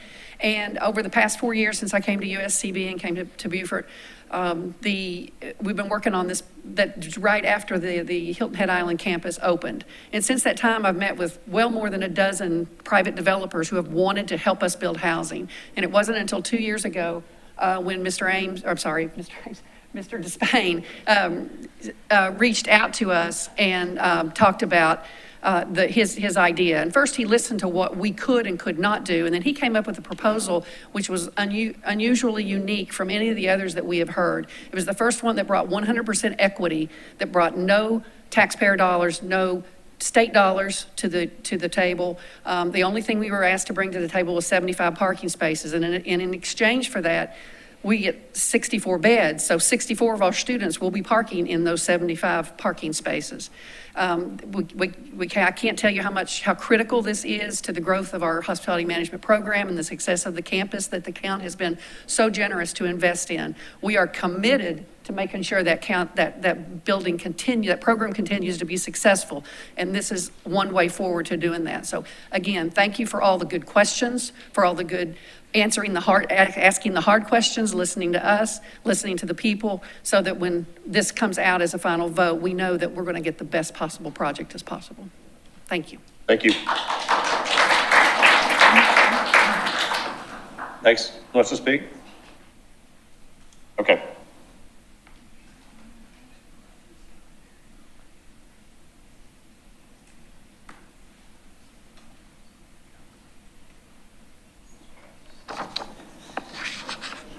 Thanks for giving me the opportunity.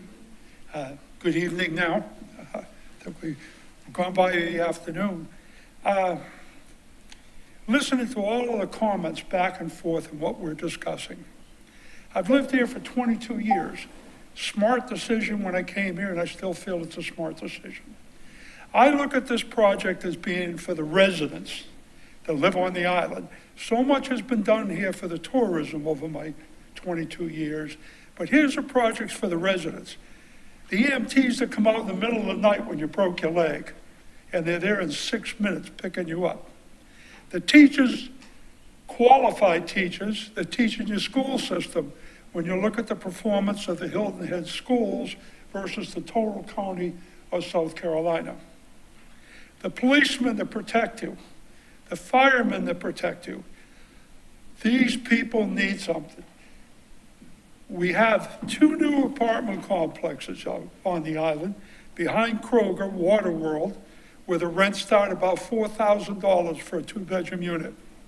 Then the other, I have to say, monstrosity that was built out to the curb on Leg of Mutton is fully rented.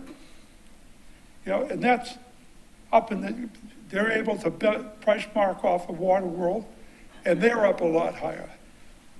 We want quality people here to provide the services in a very competitive market, but we want them here to serve us. It's extremely important.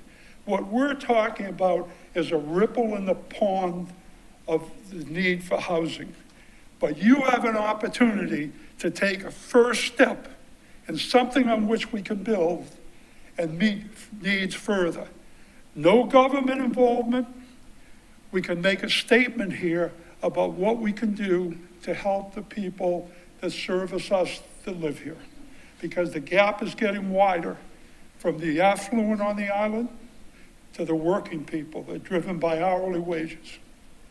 So it's in your hands. Do what you want to do.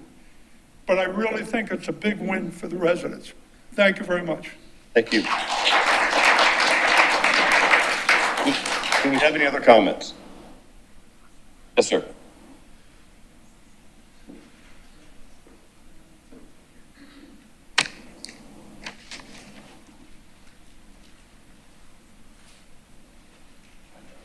Good evening.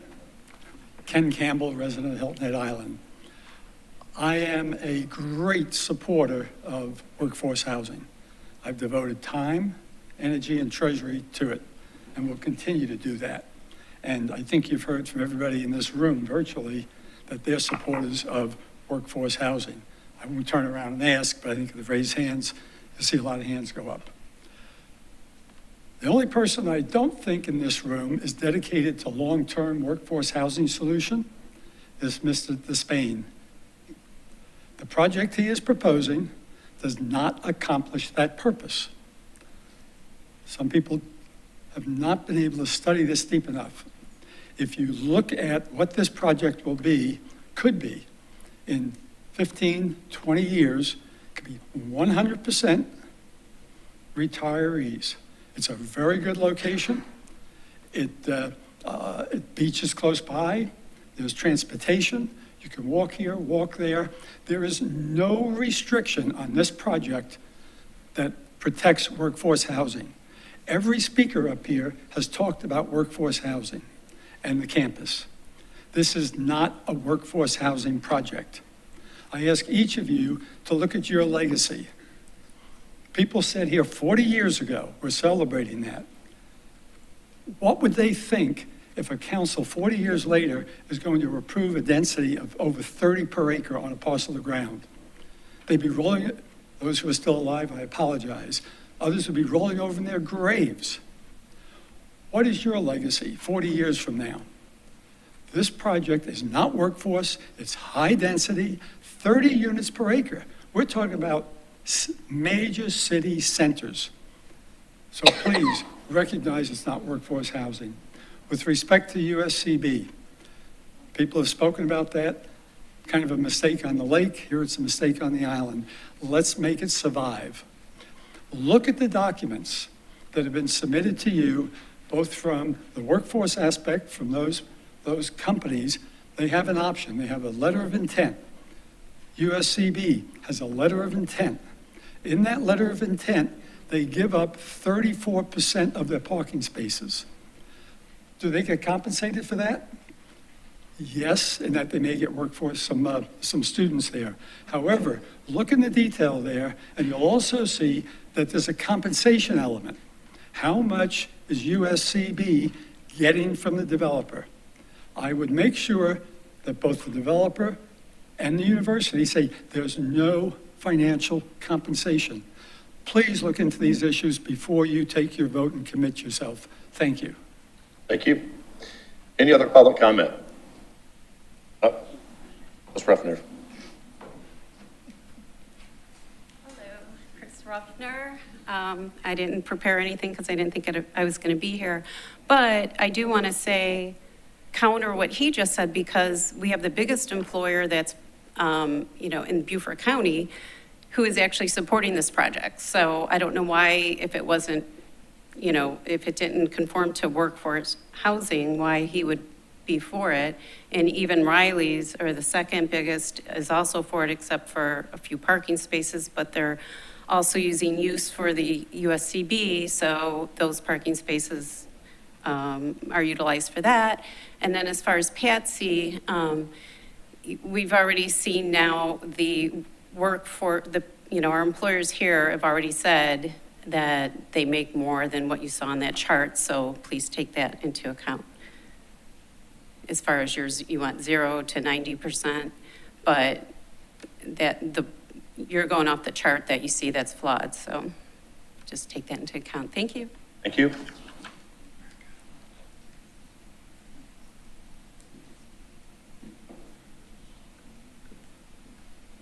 Hi, I'm Bonnie Canova. I live in Long Cove, and I just want to make a very short statement. I've come to all these meetings and watched the never-ending talk to the point where sometimes that I'm here, I feel like I might have a breakdown because you just don't seem to be able to move forward. You just talk and talk and talk. And I have been looking at this ugly, blighted area of ours for over 2 years now. And it's right in the heart of our tourist system. And that's what we have. We have this ugly, ugly area because you cannot make a decision and come to some final conclusion on this project. Here's a man willing to spend his own money, bit down on everything you've asked him, and still there are members here who continue to nag at him for more and more things. It's ridiculous. You have got to sit down sometime today and make a decision on this project. You have really moved this man around too long. So that's all I have to say. I'm just very disappointed in this entire council. Very disappointed. Thank you for your comments. Any other comments? Yes, ma'am.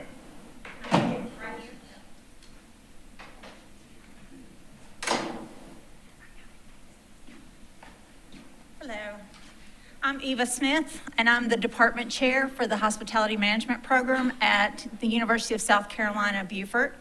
And our CFO, Beth Patrick, who spoke to you a few minutes ago, sent me up here because she, wanted me to clarify that USCB is not making any money off of this. Our big perk is that, yes, it's a recruiting tool.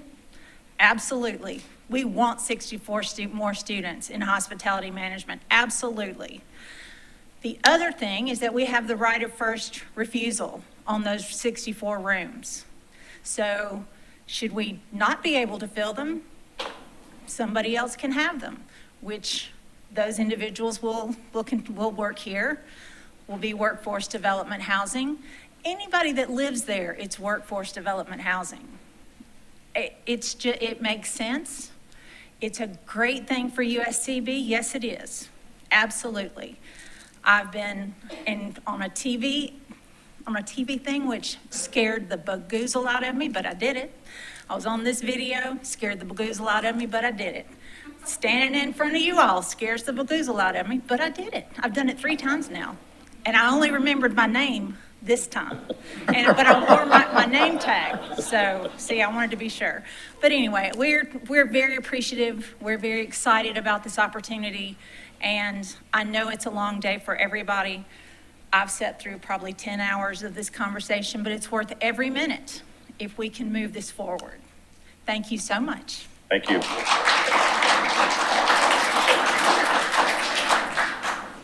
Have we not gotten anybody yet, or anybody still need to speak? Okay. Seeing that, we're going to bring it back to council. And give everybody just a moment to wrap up. There's been a lot said. Mr. Brown, I know you wanted to say something earlier and you waited until now. Thank you, Mr. Mayor. I really appreciate why we're here. Mr. Despain, you are looking at an opportunity to improve the situation, and I have a lot of respect for that. In order to make your project work, obviously, you need something from us as a government. That's density, to boil it down to its least common denominator. And as I look at the breakdown of the units, and I appreciate that we've gone to 20%, okay? I really do. 80% will be something that you will be negotiating with potential clients, various restaurants, service providers, and so on. I'm focused on the 20%, okay? And for today, I walked in here with a very open mind about this, okay, very open mind. But I gotta say that slide that Mr. Tiller provided that shows that we will not be servicing 70% of our workers, that's very troubling to me. You know, I've been here all my life. And to now say that a certain class of people, because they don't make enough money to live on Hilton Head, can't participate in your project, that's bothering me, okay? So there are a lot of good things about the project. We're fixing dilapidated buildings, we're helping USCB, and we're making contracts with folks that are in a position where they can help their employees, and I get that. But the 26 units that we're talking about is what's bugging me, okay? So with that, the current motion that's on the table, I will not be able to support unless the AMI is adjusted. Okay, thank you. Ms. Bryson? A couple more things. I want to make it perfectly clear. I've looked at everything folks have sent to me, including all the various charts. I'm not relying on the one chart that the staff, that I asked the staff to pull up today. I'm relying on all of the information. Secondly, I am still bothered by what folks keep trying to call this. Some folks keep trying to call this, it's workforce housing, and other folks say it's not, it's market housing. So Fisher Cut Bay is all of the above, I think.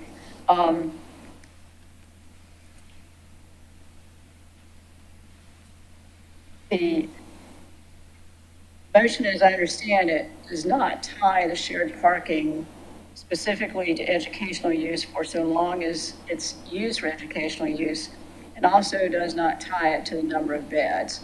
So, as I understand the motion, it'd be extra shared parking and it could be used for various purposes. So I'm bothered by that part of it. I'm also continue to be bothered by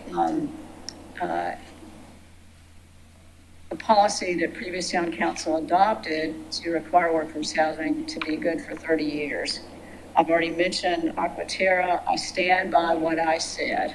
Aquaterra was a mistake, and I do not want to make that same kind of mistake. That's why I made the motion that I did at the previous town council meeting, which the town council supported at the time. It was amended, and so I do support that amendment now that I've seen the specific language.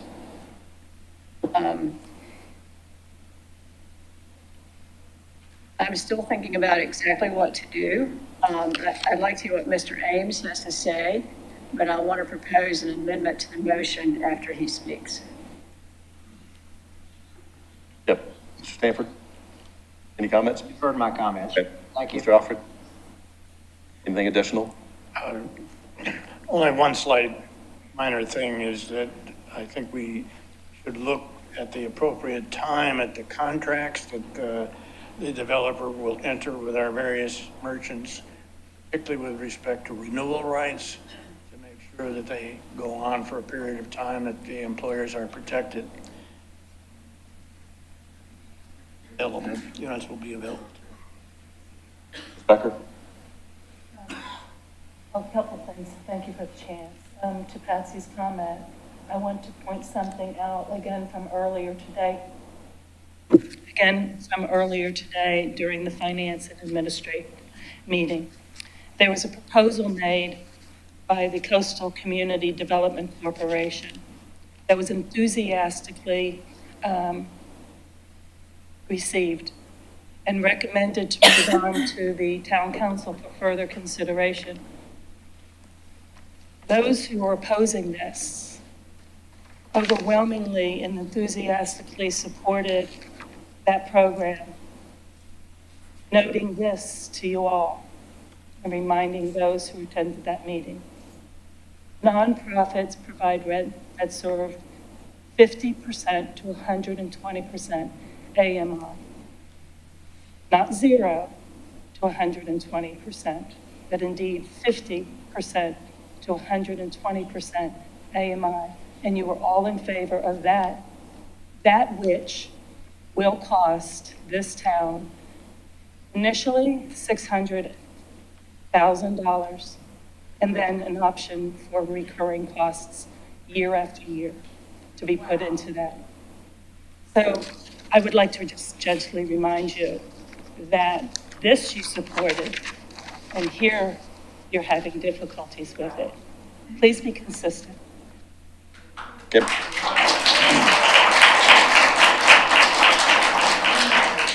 Mr. Ames.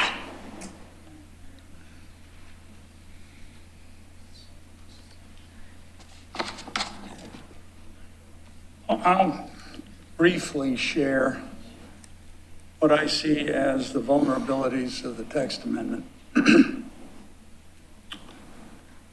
One, the commitment of 20% AMI workforce housing units will expire now just 15 years.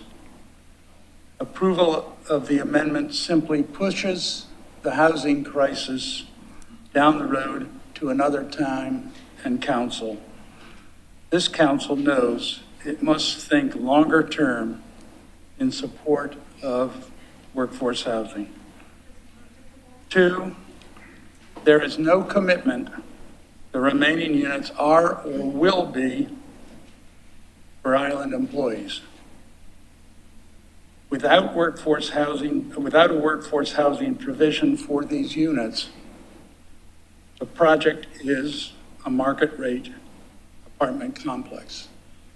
I will remind everyone that basically the same presentation that we have heard over a number of months is precisely the same presentation we heard for Aquaterra. 50% of the people who live in Aquaterra come from out of state. That was pitched as a workforce housing program, our project, but it did not have a long-term commitment that some percentage of those units were going to remain as workforce over time.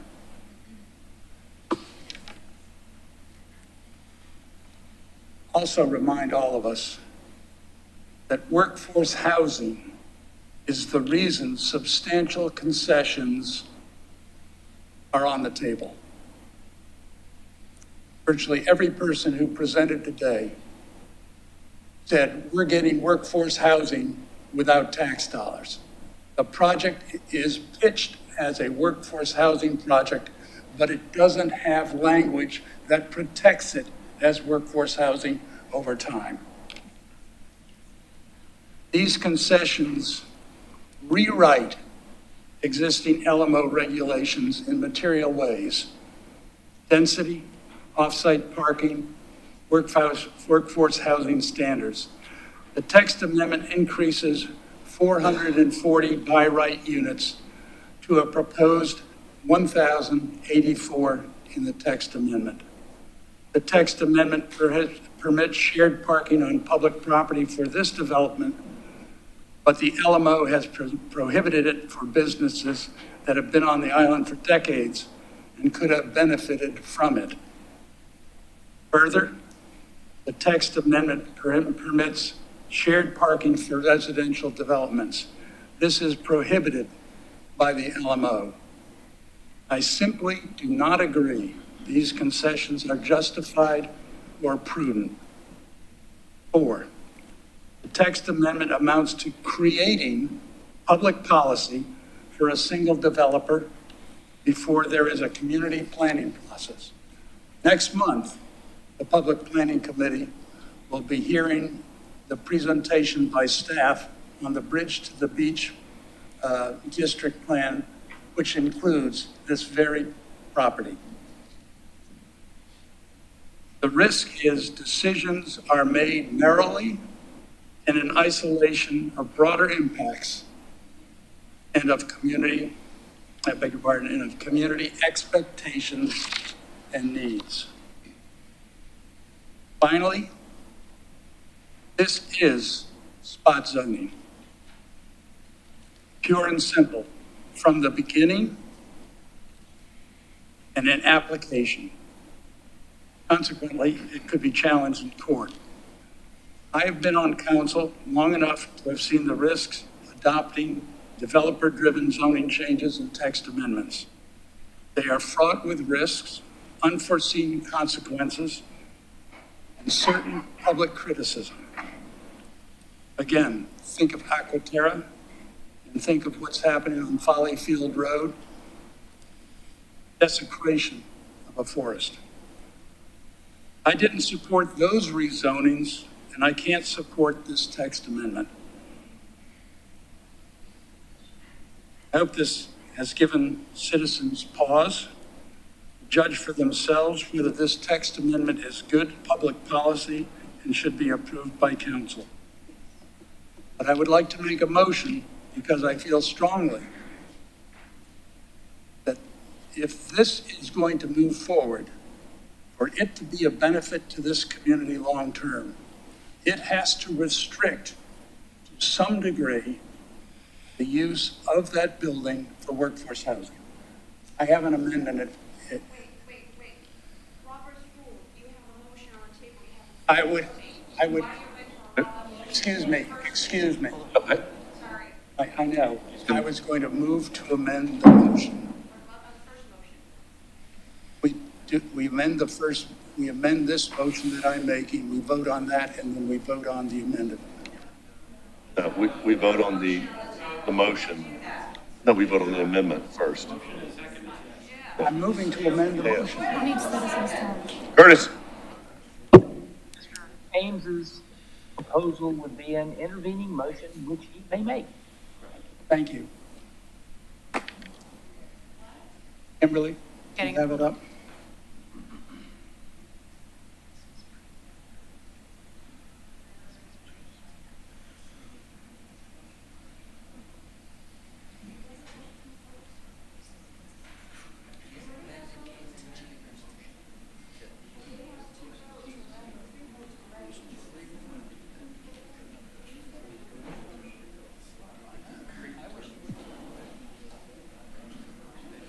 Yeah.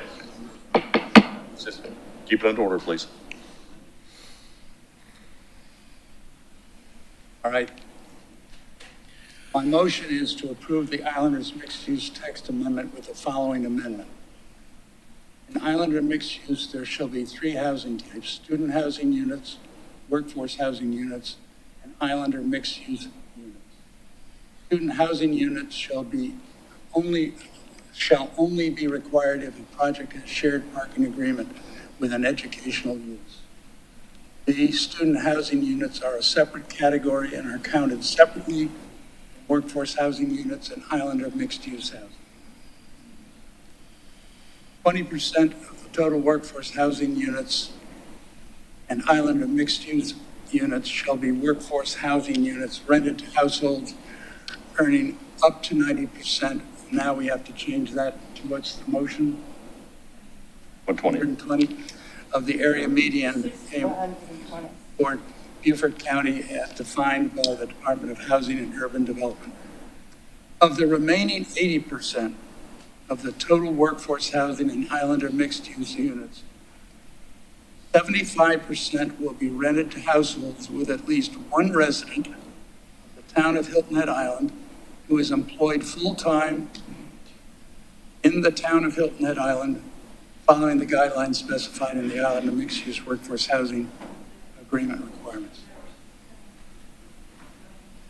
Workforce housing units and Islander mixed-use units must adhere to the requirements in the Islander mixed-use workforce housing agreement for a minimum of 20 years from the date of the certificate of occupancy for the completion of construction of a project that includes workforce housing units and Islander mixed-use.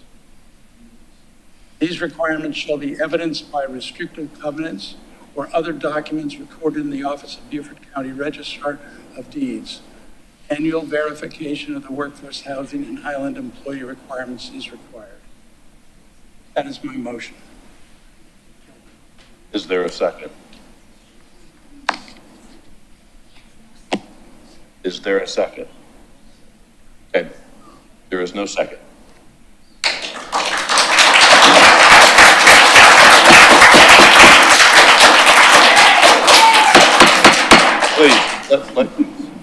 Please, we're all trying to work together on this. Mayor. Please. Mayor. Yes. First, I need to clear up the record. I did not vote on the proposal. I'm not a member of the Finance Administrative Committee. I was there for the presentation. In addition to the language that Ms. Becker read, the proposal says units must be rented at defined AMIs, 20% must be at 50%, 55% can be up to 80%. So 75% is up to 80%. I want to clarify that for the record. 25% can be over 81%. Just to clarify that for the record. I move to amend the motion on the floor to provide that the shared parking on education use property is only for so long as the property is used for education use and is limited to the same number of parking spaces as the number of beds provided in student housing for the education use. In addition, that the workforce housing units be rented to households earning up to 120% or a minimum of 20 years. That's my motion. Is there a second? I'll call one more time. Is there a second? Motion fails. So, with that said, every council person's had an opportunity to speak, so it's my opportunity. The town, for many years, has tried to work on housing, affordable, workforce, all kinds of different types of housing, and it has not succeeded. We have seen the average sales price of a home in the past 4 years go from about $450,000 to $1.1 million. People that used to come in and purchase properties and put them on the long-term rental market have gone away, i.e. our employees have gone away. So we talk about viability of a community and moving forward. We've got to have the employees in place to make certain that that happens. Mr. Hoagland, you talked about using tax dollars from tourists. Well, we don't have them, we won't have those tax dollars. Aquaterra was a first step that council took years ago to move forward a housing project and identified 5% of the units. It was a first step. We learned from that it wasn't enough. It didn't work. So yeah, we can adjust as we go forward. I agree that this is not a workforce housing project. I know it's got a component thereof. The data that, Sean, you provided regarding the traffic and the implementation of that whole area, what could happen just based off of my right, is a driving force in my decision. Blighted area. I'll be honest with you. My family used to own one of those buildings, probably the one that's in the worst shape. There have been 3 other owners since my family had that. I said earlier, it's a shame. It's a shame to see that, right? It's in a very important part of our island. Mr. Despain, I would like for you all to consider left-hand turns only out of the project to not affect Greenwood Drive, to reduce that. I said earlier that we're all working together for a solution because it takes a community to work together to find the solution that works. When you have houses that are $1.1 million on average, and you've got condos that are at 600,000, and you have interest rates that are running 8.5% on those condos, you're not going to have many people move into them. So, with that being said, it's time to call the vote. Mr. Perry, why don't you illegally issue Nope. money? No. Why do you do that? You pointed out to me about you don't have the money available. I said something positive about you, Mr. Hoagland. You need to explain yourself. I don't need to explain myself. I said something positive. I just reiterated what you said earlier was positive. Positive. Yes. I want to carry that positive on to Okay, all right. With that said, call the roll. Call the roll. Mr. Stanford? You say me, I'm sorry. Yes. Curtis is speaking. Oh, yes, yes. So yes, so we need to vote on the amendment to the text within so we would be voting on your amendment, Ms. Becker. Was my amendment, thank you for reminding me at this point. Yes. It was to add 60 to 120, is that correct? Adding the lower level of the AMI? Yeah, Sean, do you have it right there?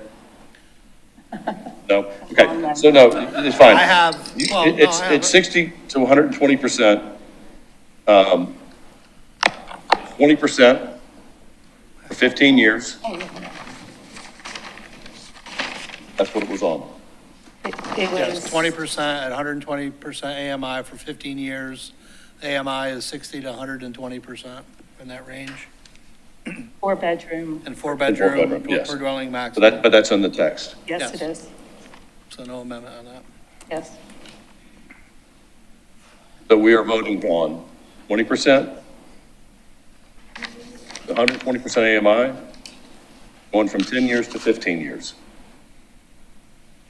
So on that motion, Read the motion again Please. in completion for the record.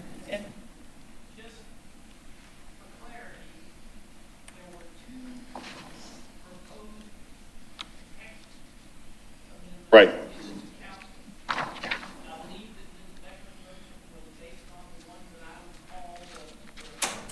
The applicants.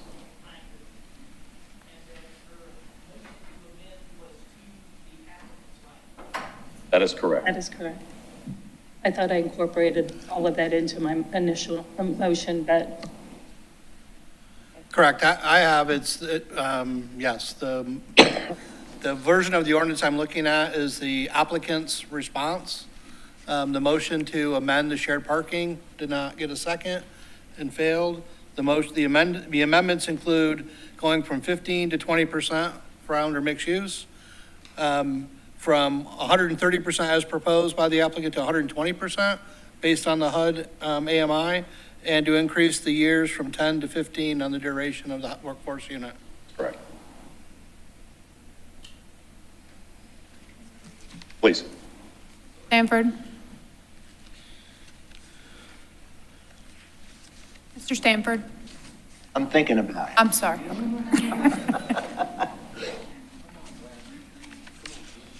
No. Mr. Alfred? Yes.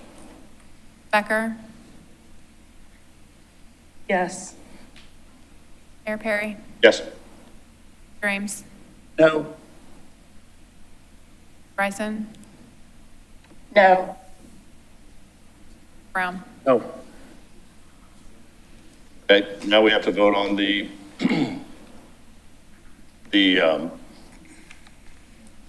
main motion, which is the applicant's motion. Or is it the town's motion? That was, my Because motion was, it failed. Yeah, as your council mentioned, there were two options. There was a town council version that reflected your amendments that were part of the ordinance if you chose to move forward. There was the applicant's response that was included. The amendments that Councilwoman Becker presented were modifications to the applicant's proposal.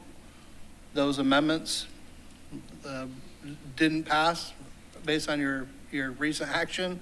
And so the two versions of the ordinance are now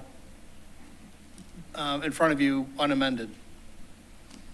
Mayor, I move to adopt the text amendment, which we have before us,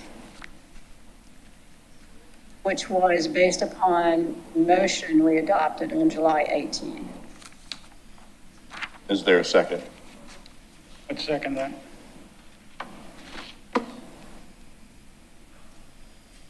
Have we disposed of the previous motion? I'd like some clarification if I can. It's just a Curtis. point of order. As I recall, if I may, my motion, and somebody needs to go back and listen to it if you don't think this is correct. But I took the motion, I move that town council adopt the proposed ordinance 2023 to approve amendments to section of the land management ordinance to create a new use called Islanders Mixed Use within the Sea Pine Circles, and added the details that were provided to us as concessions by the applicant, 20% workforce housing units for 15 years, 60 to 120% AMI. That was all part of my motion.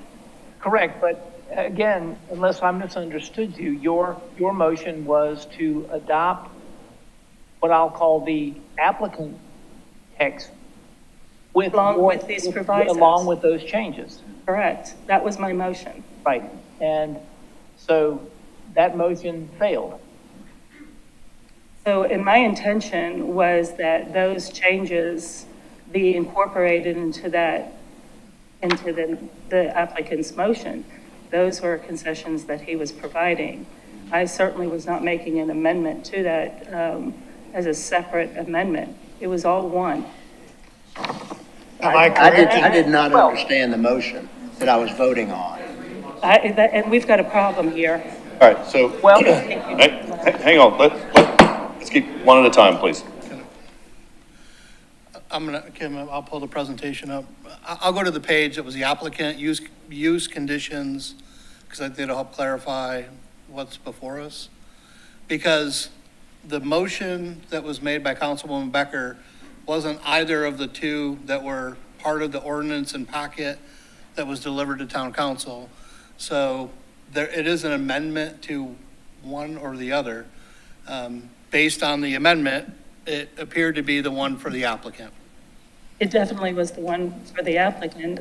I believe I made that clear. But you were amending what was written as part of the attached exhibit that was part of the ordinance, so. Yes. Am I correct that at this point, the applicant having conceded 20%, that the only difference between all the motions at this point is 20 years versus 15 years? No. It's 20 years versus 15 years in the AMI going to, from And also the shared from parking 130 language. to 120. And also the shared parking language and the intent language. So if you'd like me to run through this for clarity? We don't. I want to clarify my vote. I did not understand the motion. 4 hours into this and all of this back and forth, so I need to clarify it. Curtis, can you guide us on this? Okay, here, Ms. Becker, just, so what came back to council at the beginning was the amended text based on what was voted on at the preceding meeting. I understood your motion, Ms. Becker, to be that you wanted to amend the text to adopt the applicant text along with the changes you wanted to that. Correct. I wanted to make the motion to adopt the applicant's text with the changes That you outlined. Correct. That is what I understood your motion to be.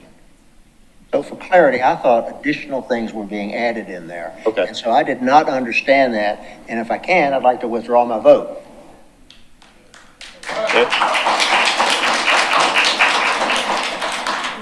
Please advise on that.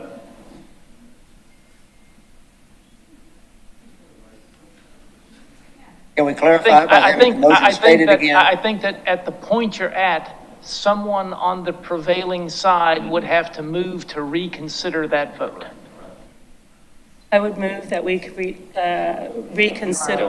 So, no, the you were prevailing not. side. All right, then I will move that we reconsider that action. He was on the prevailing side.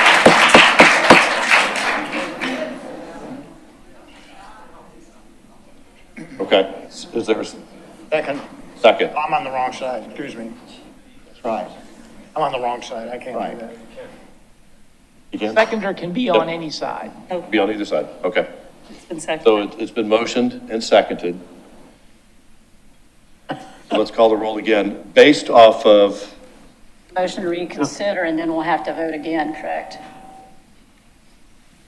Right, you the motion to would vote- reconsider, yes. vote whether or not to reconsider, and then Yes. you would take up the reconsideration. All those in favor of reconsideration, please raise your right hand. All those opposed, please raise your right hand. Yeas have it.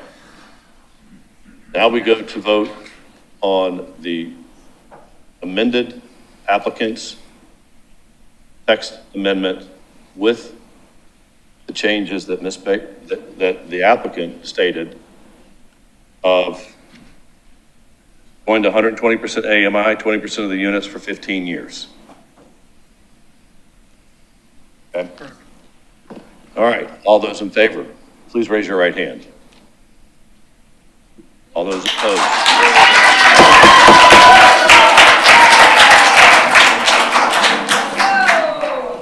Oh, hey, let's finish the vote real quick.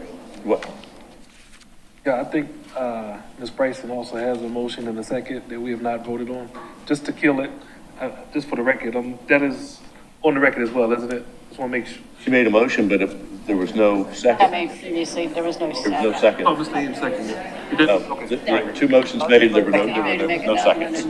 Okay. Okay, Is there a roll call required for a reading on an ordinance or not? No. Okay, thank you. so, thank you. We're going to take a 5-minute break.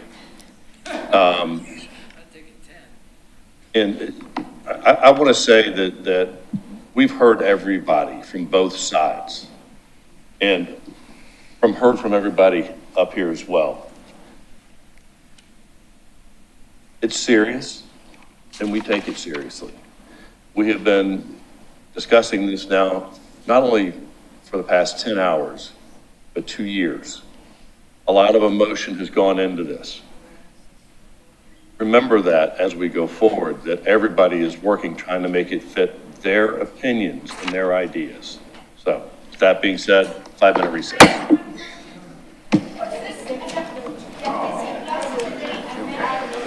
We're in recess. Good on.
right, we're back.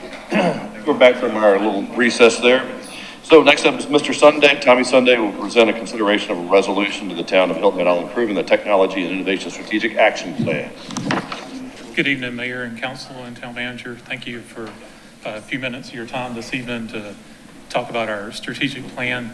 In your package, you have our full presentation of the plan and resolution. I just want to cover a couple of quick things for you. Okay. As we worked on our strategic plan, we talked about the services that we provide for the town: customer service, network infrastructure, GIS, public safety, and software. And this just kind of gives you a quick overview of our yearly workload since we implemented our help desk ticketing system, 6,300 requests in 13 months. Let me interrupt. Yes, sir. What's the bottom line you want from council? To approve your strategic plan? Yes, sir. I would make a motion to approve a resolution of the town of Hilton Head Island approving the technology innovation plan. Thank you, sir. Okay, we've got a motion first and second. Do we have any discussion amongst council? Do we have any discussion amongst the crowd? Who seconded? I did. Sorry. Seeing that, we will bring it back for the vote. All those in favor, please raise your right hand. Good job, Tommy. So, and just so that the public is aware, we do have all this information within our package. And it's very impressive. Thank you, sir. And we have read it, and it went before a committee before that, and we heard it. Thank you. Thank you.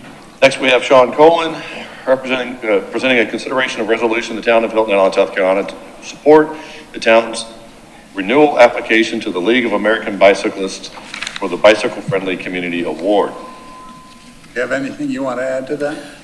This is just officially allowing the town to submit the application on behalf of the town, and respectfully request you approve this. We have a copy of it and a copy of the staff report. I move adoption. Second. Any discussion from council? Any discussion from the constituents? Go Frank. All those in favor, please raise your right hand. Can I average my two presentations into? Let's see, where are we next? Thank you. See, Frank. Now we have John Troyer, who will be presenting a consideration of an ordinance authorizing and directing the town of Hilton Head Island to enter into an intergovernmental agreement relating to South Carolina local revenue services, to participate in one or more local revenue service programs, to execute and deliver one or more participant program supplements, and other matters relating thereto. Did this come before any committee? It came before Finance and Administrative Committee. And what was the committee's recommendation? The recommendation was to approve. I would make the motion to adopt an ordinance authorizing the directing the town of Hilton Head Island to enter into an intergovernmental agreement relating to South Carolina, so on and so forth, unless, and there could be a second. Second. Unless there's conversation. Any discussion from council? Any discussion from the audience? Seeing none, raise your right hand for approval. So moved. And just for the record, Mr. Alfred left early to attend his birthday party, which started at 6 o'clock.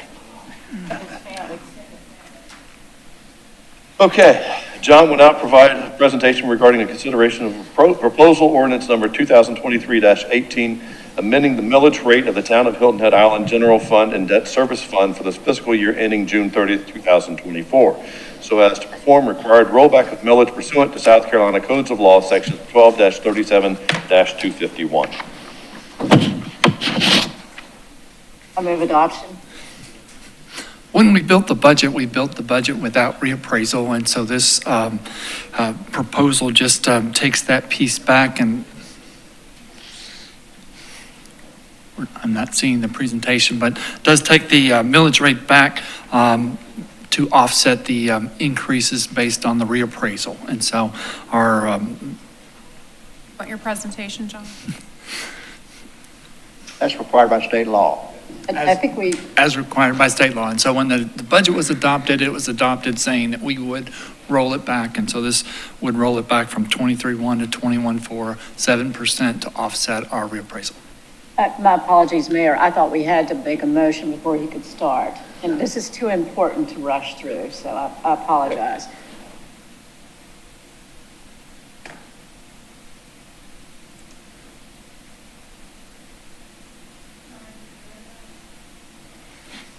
yeah, my presentation then. Okay, let me pull it up so we're both not trying to drive.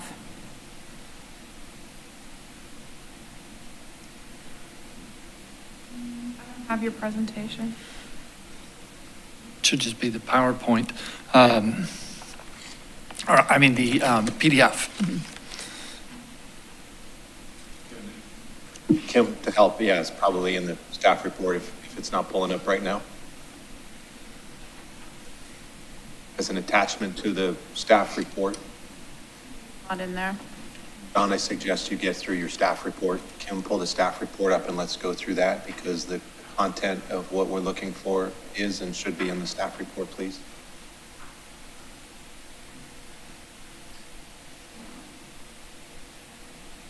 Can we take action on E? That require special attention? Yes.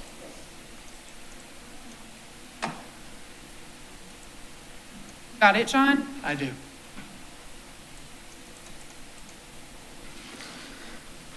Our budget ordinance, which was adopted back in June, adopted the budget before reappraisal. The county is required by state law to perform a reappraisal of property every 5 years, and so they have done that this year in accordance with the reassessment. And so our budget ordinance that was Section 2 of the budget ordinance, says it was initially passed at 23.1. That was our penciled in existing property tax rate, which would be rolled back to offset the effects of reappraisal.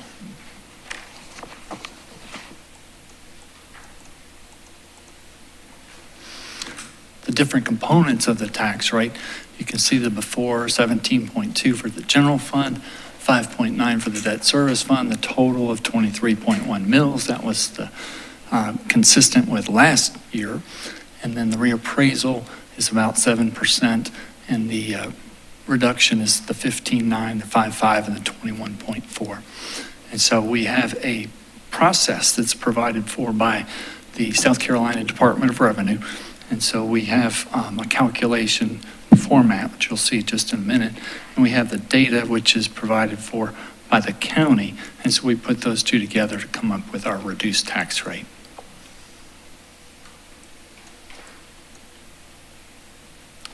The ordinance then just references back to the original budget ordinance and then updates that.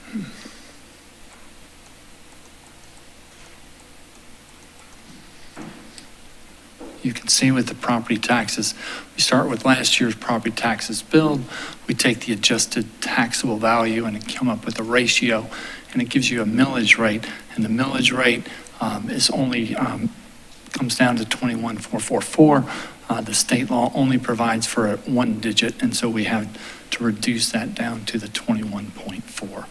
And then that 21.4 is allocated back to the debt service and the general fund proportionately. May I add, it's important to state that this is a net neutral approach, and that this doesn't affect any of our town services as you approve them by revenue and a correlation to our strategic plan and our service levels as you adopted the budget. So ultimately, we're at this is a neutral approach. It doesn't affect our services whatsoever. Very important piece to. I move council adopt the proposed ordinance 2023-18, amending the millage rate. Second. Discussion from council? Just briefly, as the manager says, this is, I always called it revenue neutral, trying to keep the same amount but the same services. But I think it also should be pointed out, as I understand it, that this is for our revenue portion, and that individual properties, it's based on the assessment. So it's possible, based on whatever the county does at reassessment, that notwithstanding the millage rate being dropped, your actual property taxes could go either up or down. That this is an attempt to do what we can to try to neutralize our revenue. Absolutely. Yes, every individual property will be reassessed, and there will be a new value to that. And so our lowering of the tax rate just contemplates the overall change, and every individual could have a different result. But Right. we as a And- town are not going to benefit from the reappraisal. Yeah, and so then individual property owners' recourse is to appeal their assessment to the county. There's a process for that on the county's website. Right, and so, yeah, you'll have the opportunity to appeal your values and check your neighbors and check the history, sure. Thank you. Thank you. Any other comments from council? Any other comments from the audience? Okay, seeing none. Mayor, I do, sorry, one more quick thing. In our budget ordinance, we had specific language, which we adopted, saying the millage rate will be reduced to offset the effects of implementation of new property values from the county's reappraisal process, and we are doing that. Okay, so all those in favor, please raise your right hand. Being unanimous. So thank you, Mr. Troyer. Lastly, we invite Josh Gruber up to, what? Our finance administrative chair wants to speak. Just making sure, I may have missed it. I know Ms. Bryson made a motion ahead of time. Did we get a second? Yeah, came back to Mr. Ames making a motion and a second from Mr. Stanton. Thank you for that. All right, I'm sorry. Mr. Gruber, to present the consideration of a resolution to appoint a Town of Hilton Head Island representative to the Beaufort County Sales Tax Advisory Committee. Yes, sir. Thank you, Mr. Mayor, members of council, Mr. Orlando. As is indicated in the materials that are before you this evening, Beaufort County back in early June adopted a resolution wherein they created a sales tax commission pursuant to the requirements set forth in South Carolina law for the creation of a capital project sales tax referendum. So it's a preliminary step that if the county were to move towards putting a referendum on the ballot, it's a prerequisite to form this advisory committee for purposes of crafting the language. As set forth in state law, there are 6 appointees to this committee. 3 members are appointed by the county. The other 3 members are appointed by the municipalities within that county based upon a number of factors, population, where the tax is collected. Essentially what it means is the town of Hilton Head Island would have 1 appointment, the town of Bluffton would have 1 appointment, and they're requesting that the city of Beaufort, the town of Port Royal agree on a joint appointee to represent those 2 municipalities. So we wanted to bring this information before you this evening to outline the request, what it's being requested for, which is purposes of developing a recommendation that will go to county council. County council will then decide whether or not to actually call for a referendum. And based upon the information that's been communicated to us, they're currently targeting the general election in November of 2024, that if they do move forward with it, that is when they would hold it. This item came before the Community Service and Public Safety Committee, where there were a number of questions and concerns that were raised. One being that. Let me Okay, let's back yeah, up for a good. minute because we need to make a motion and second and then have discussion. I'll move that council approve a resolution to appoint a Town of Hilton Head Island representative to the Beaufort County Sales Tax Advisory Committee. Second. Okay, Mr. Sanford. Discussion. Ms. Becker. As I was saying, when it came before the Community Service and Public Safety Committee, there were a number of issues that were raised. All of those members are here and can address those questions that they had at that time. I know that one of the concerns, and we went through this once before, was whether or not this would appear to our residents or anyone that we were endorsing the idea of the sales tax that's being suggested. And I think that's a real concern. It is for me. So that was one. Glenn, I know you had a point that. I wasn't there. You weren't there, so I'm not sure, maybe it was Patsy. That's why I said, especially if you speak for yourselves. Easy to get us confused, right? Not at all. I apologize. Not my intention. Yes, I recommended that we consult with our attorney in executive session, and so I would rather us move on to executive session discussion, which is 12A, polish my glasses, regarding the Sales Tax Advisory Committee prior to the further discussion or vote on this matter. I'd rather we go ahead with executive session to discuss this matter and get advice from our town attorney. Vote. Yeah, do we need to table it now? Yeah, I would recommend that. Yep. I'm okay with that. Do we have a motion to table it? I would like to make a motion to table this particular item and move it to executive session for advices from our attorney. Second. Any discussion? All those in favor, please raise your right hand. So moved. Let's see. Mr. Orlando, I understand there is a need to enter into executive session. Yes, sir. As described, forgive me, executive session, item 12, items A through E as represented on tonight's agenda. Okay. Move that council fire to executive session for the reasons cited by the town manager. Second. All those in favor, please raise your right hand. So moved. Executive session.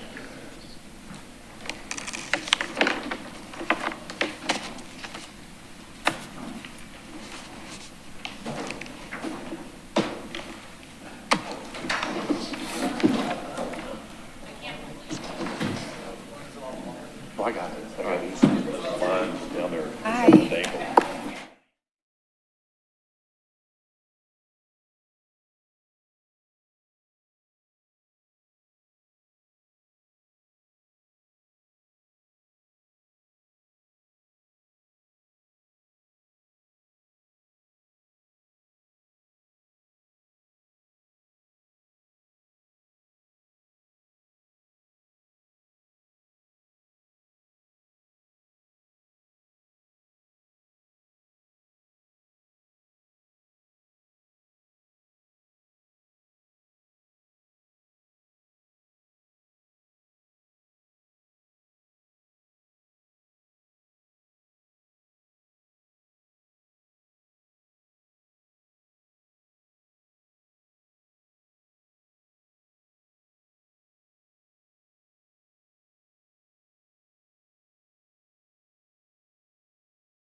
Let's see, where are we?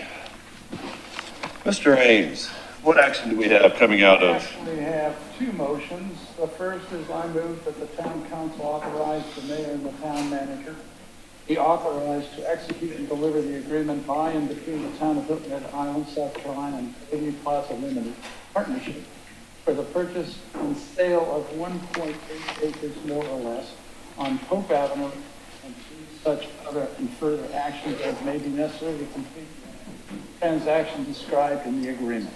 Do we have a second? Second? All those in favor, raise your right hand. All those opposed? That would be 6-1, or 5-1. And Mayor, for the public, that is the old Wild Wings property, so that folks know where that's located. Thank you. Other motion? A public? Yes, there is a To second. the people on TV. I move that the mayor be authorized to execute and deliver a contract by and between the town of Hilton Head Island, South Carolina, and Curtis L. Coltrane for the engagement of Curtis L. Coltrane as town attorney. Second? Any discussion? All those in favor, please raise your right hand. So moved, unanimous. Any other? No? Adjourned. I was thinking.